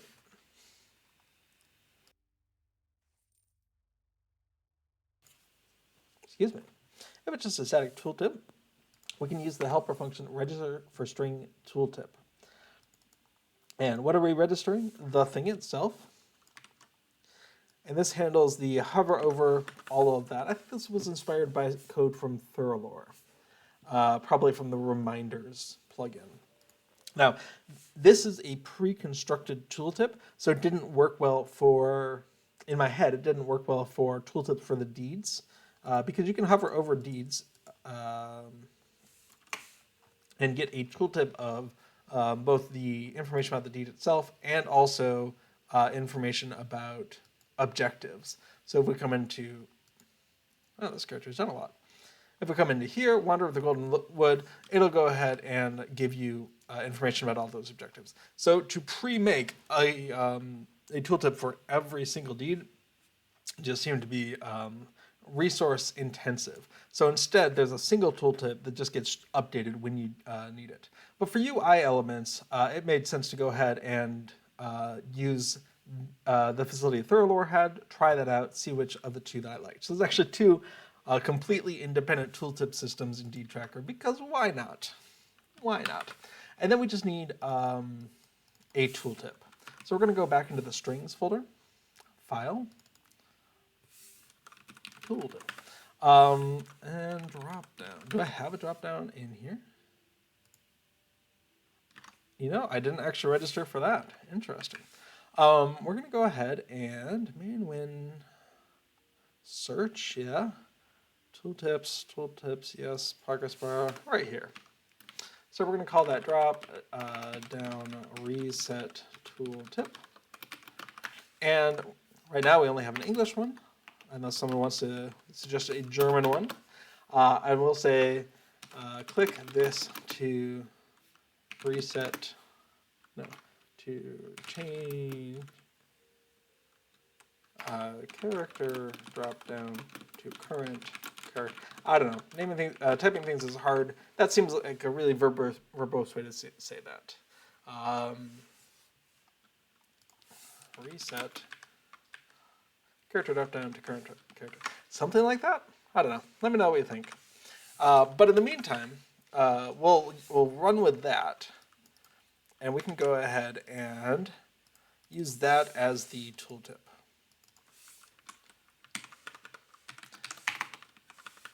Okay, we also need a click handler for this. We need to know when the thing has been clicked.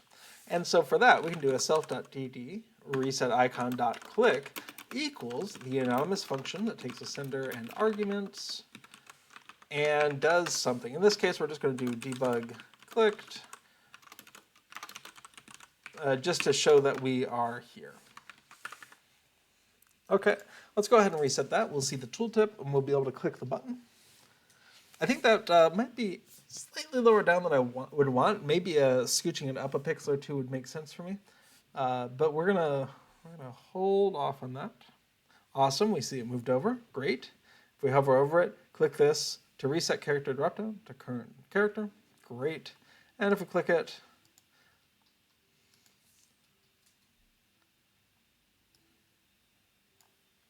I don't see anything on the click handler. Well, it's good that we tested that. Let's, oh, of course, it's not a button, it's a control. We're going to need to consult the API. Let's come on in here to control and see what events we have. If we had variations of this button to show on rollover and whatnot, we could take advantage of those, but mouse click. Perfect. So that was supposed to be mouse click. And we can double check. Mouse click, yep, take sender and args.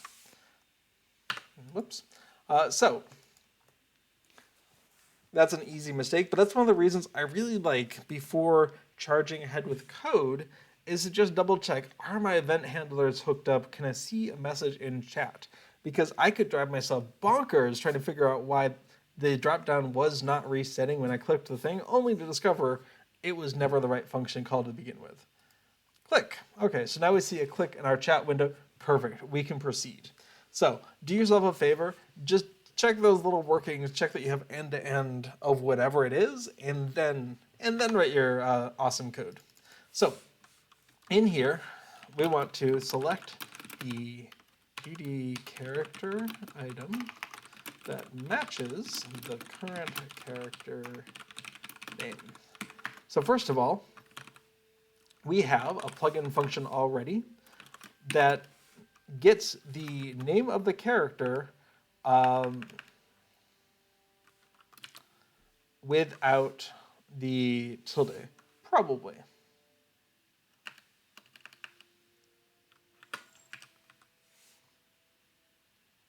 I know we do this. Where do we do this? All right, DD reset icon.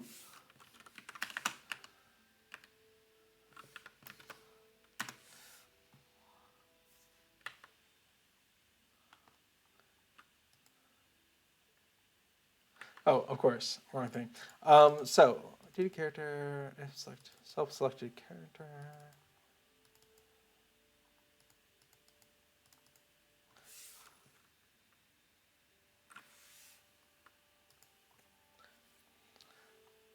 Somewhere in here, we care about the current character name.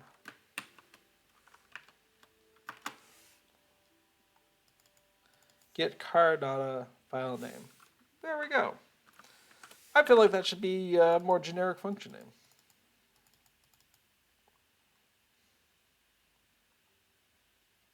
Oh, it's really this thing. Yes.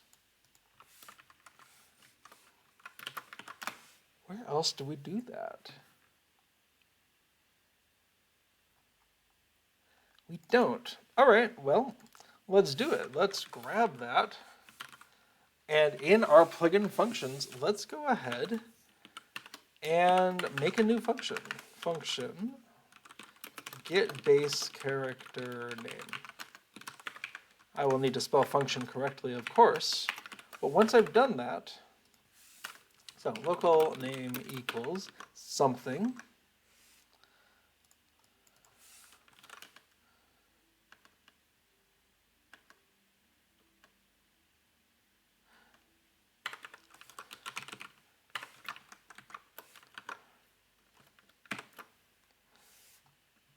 Oh, that's why I didn't do it, because we're always looking at, yeah. Sorry, just contemplating, because we have multiple character names to care about, but get base character name, yeah.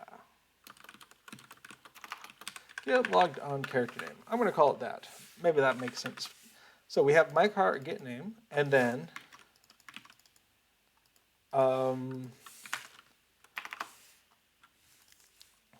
we're going to go ahead and do a substring if we need to, and then return name. Awesome.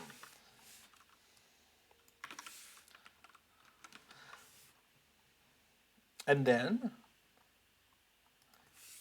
so local reset name equals get logged on character name. Awesome. And then we're going to go ahead and debug resetting it to name and make sure that that code does something reasonable. The other thing I don't know is what is this dropdown and how do we force it to be what we want it to be? I suspect that dropdown is a user-created class. So we're going to go ahead and open up something they called dropdown.lua. Great. Galahad. Galahad, thank you so much for contributing this dropdown to the community. At least I hope that was your intent based on all of this documentation. It's delightful. I'm glad we were able to use it. All right, so we have, if you wish to add or remove, cool. Set. All right, cool. How do I set the item? You know, I might actually already do this. Let's find all the uses of that. Why do get text? Oh, there's a get starting characters. Awesome. That means dropdown itself has some sense of how to do this. Default.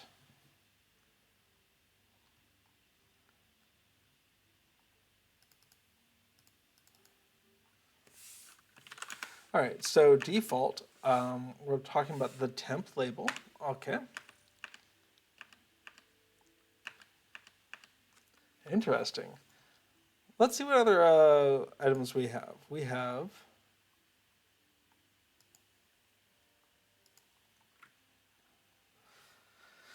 all right, we have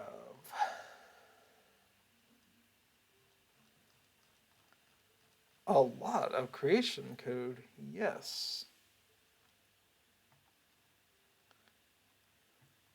Set label, set the text of the selected item if you're coding the item list externally. Sure.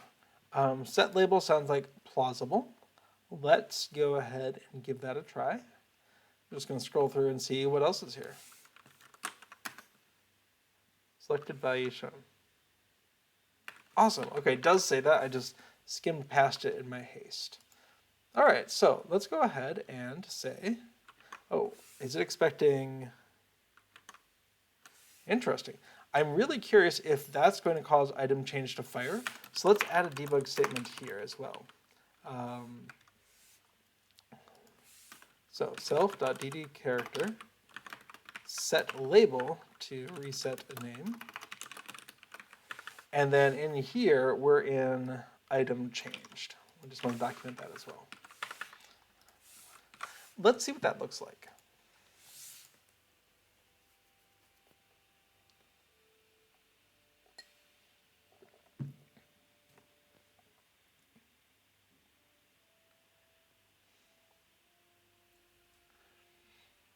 All right, so if I click this, it says resetting name to Affidel, but it was already Affidel. If I come over to def and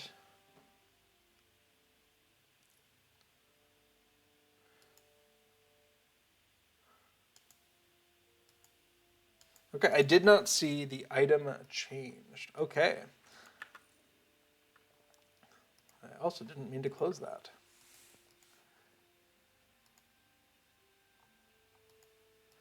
Let's come over to instances. So we have a little bit more stuff.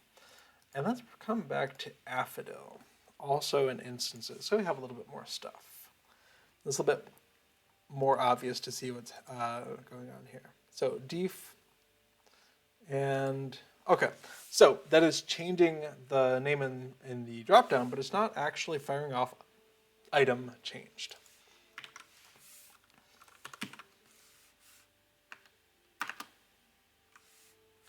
Okay, so item changed listener, list item changed.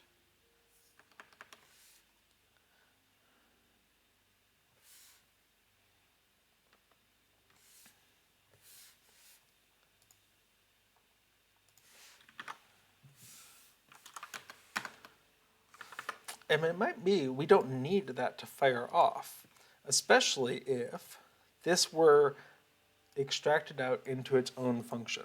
So we're going to do that real fast. That'll probably be the last thing we are worried about doing tonight.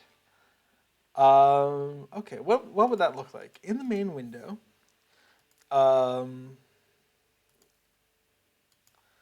let's go ahead and it'll be right here for now. Maybe we'll move that. So drop down character changed. Okay. So if we call that self drop down character changed and move everything in here to there instead, which is actually very useful. Once your anonymous functions start getting that complicated, it's probably worth hoisting the contents up into a standalone function. This is a much more reasonable inline definition. But it means that now we can go ahead and call this ourselves. We can say self dropdown character changed. And what else happens? Selected, get text. Let's actually include selected text in the diagnostic message, and that'll help convince us that everything is going correctly.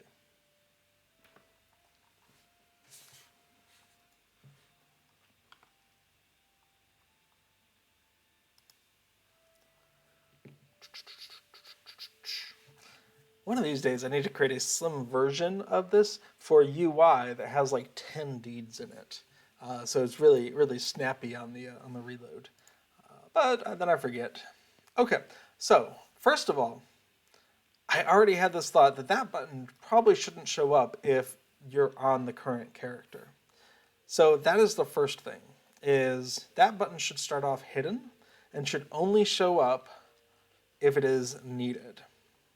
So the reset icon, let's go ahead and say self.dd reset icon set, is it set visible? I don't know. Let's go into the controls and say, is visible a thing? Is visible, set visible, great. Set visible, false. And we want to go ahead and say, whoops, scrolling the wrong way here. In this drop-down changed, if selected text, okay, do nothing there, cool. If selected text equals get logged on character name, don't use braces, then set visible false, else set visible true.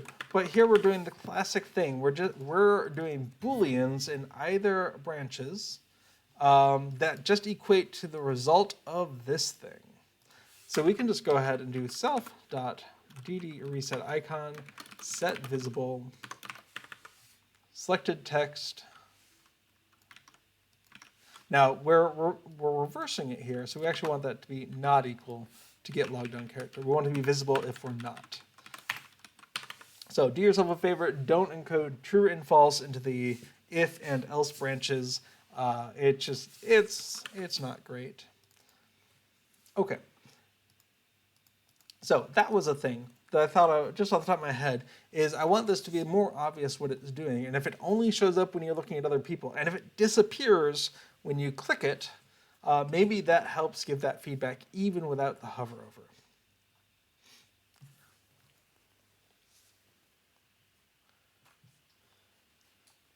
Okay, so great. That icon isn't there. You'll never see it unless you go to another character. Cool. Let's go ahead and load up. You know, I did def earlier. I should probably do def again. And we'll come into instances. Great. And we'll come back into Affidil and make sure we're in instances as well, just so we can see the difference right away. So Affidil, there was no icon. Def, there is an icon. If I click that, it takes a second, but it switches me over to Affidil. We can see resetting name to Affidil and item change to Affidil. All the content's changed. That is delightful.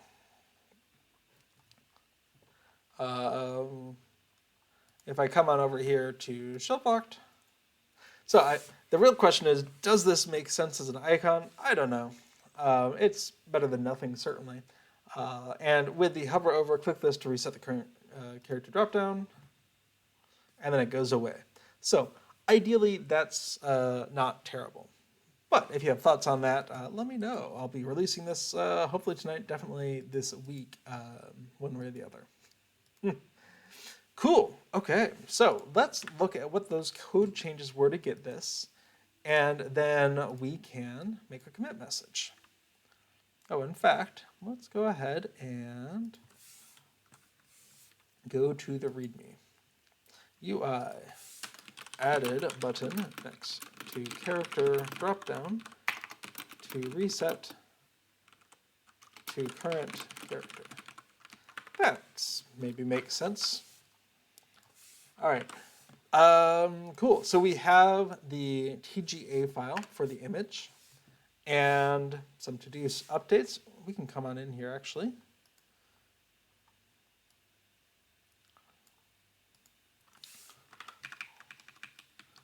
Awesome. So that was Not a Cat. Thank you, Not a Cat, for that inspiration.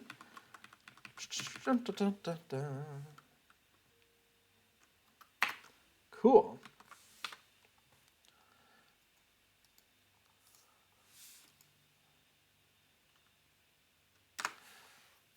All right, images. We added an image to load that. Great. In our main window, we have a drop-down character changed hoisted. Oh, but we can see the debug statements are still there. That's not what we wanted. So let's go ahead and go remove those. So item changed, gone. And this one as well.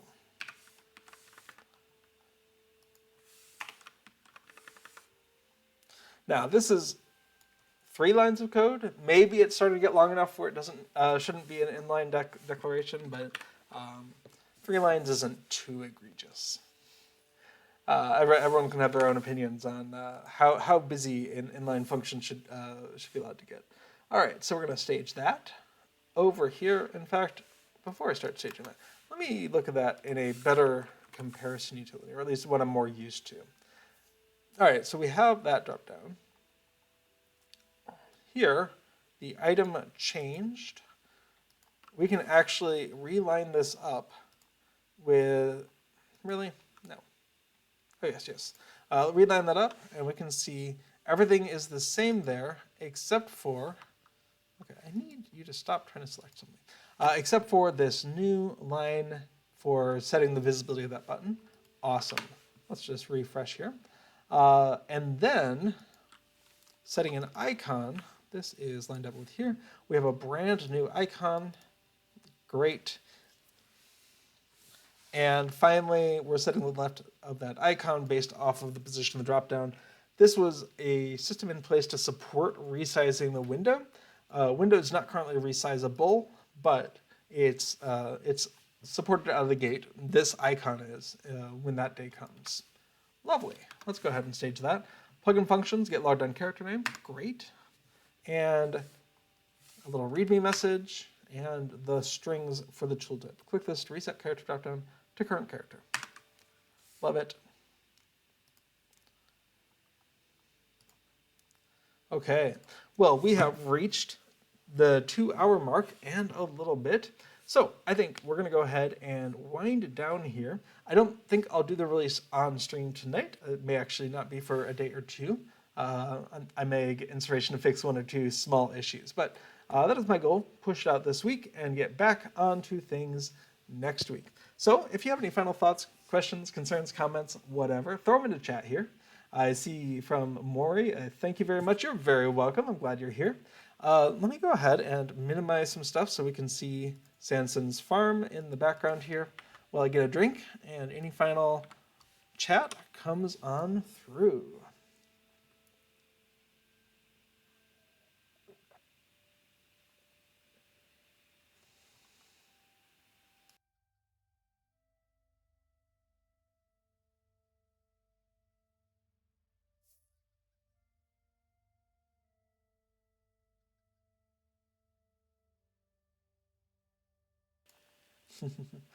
Maury asks, why is Lua being used to create the plugin? Well, the circular answer is because that's how you make a LOTRO plugin. So, plugins in Lord of the Rings Online and some other games, I believe World of Warcraft plugins used to be Lua, they probably still are. Plugins are made in Lua. And that's for a couple of reasons. Lua is a very friendly scripting language. And so it's easy, quote unquote, for a game that is not written in scripting language, a game that's written probably in C++ or some other lower level language, it's very easy to bolt on something like Lua to enable scripting, to enable plugins. And so games like World of Warcraft, games like Lord of the Rings Online use Lua specifically because it's easy for people to use and it's easy for the company to put it into the main game. So it's got that ease of use on both ends there. I say easy. I imagine it's actually really annoying on the company side of things to both enable support for it and then keep it up to date. But it's at least possible, right? You can take it and merge it into, I assume, something like C++ on the back end. And from a user perspective, we made real progress tonight, just kind of stumbling around and figuring out, oh, here's a bug, here's how to make some changes, using the API for Lord of the Rings Online as published by originally Turbine, as you can see, but as continued through Standing Stone Games. We have access to this API that tells us what our plugin can do to interact with the game. But yes, it is the required language for Lord of the Rings Online in this case. You must have a .plugin file. Let's go ahead and take a look at that. So you must have a .plugin file. That creates the entry in the plugin manager list.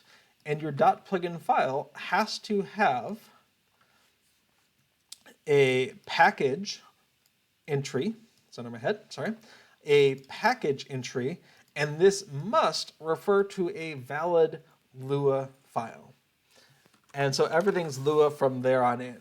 If you go into dtracker, load main, your main file can import other Lua files, but it's all Lua at this point. That's the requirement of doing a plugin in LOTRO. And other games as well, but specifically LOTRO here. But ideally, this is a fairly readable and a fairly writable language. I created a function called getChar data file name, character data file name. It takes the character name, it looks at a substring of that to see if the first character is tilde, and if it is, it creates a substring starting at the second character, removing the tilde.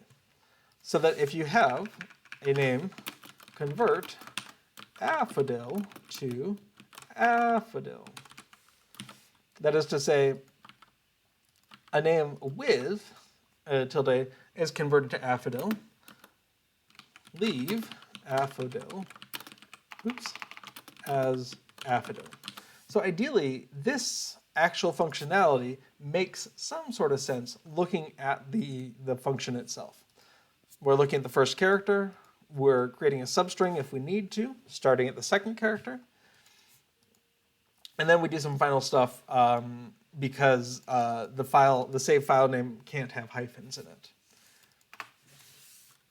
So, readability, writability, and easy enough integration into the game.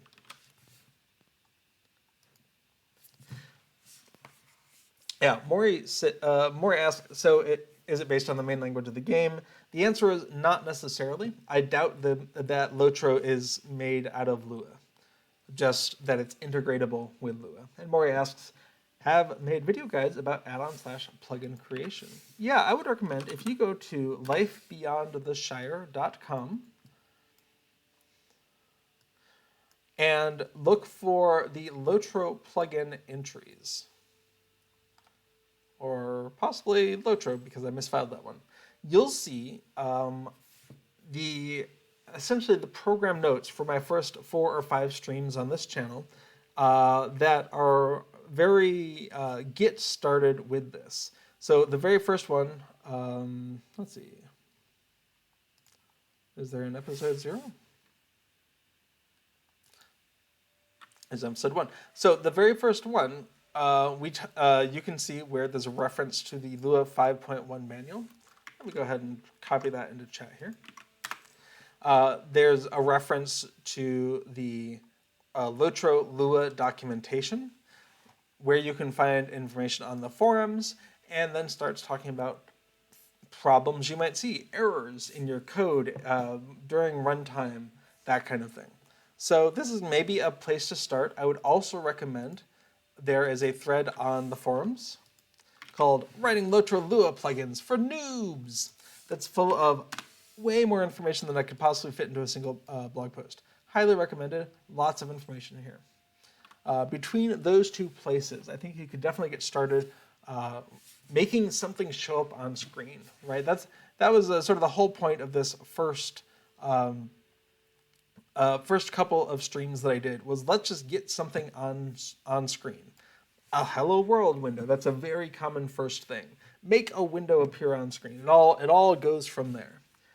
So give those a look, see if that works for you. You don't need to download anything besides having LOTRO installed. These are just text files within your LOTRO folder, documents, Lord of the Rings Online, plugins.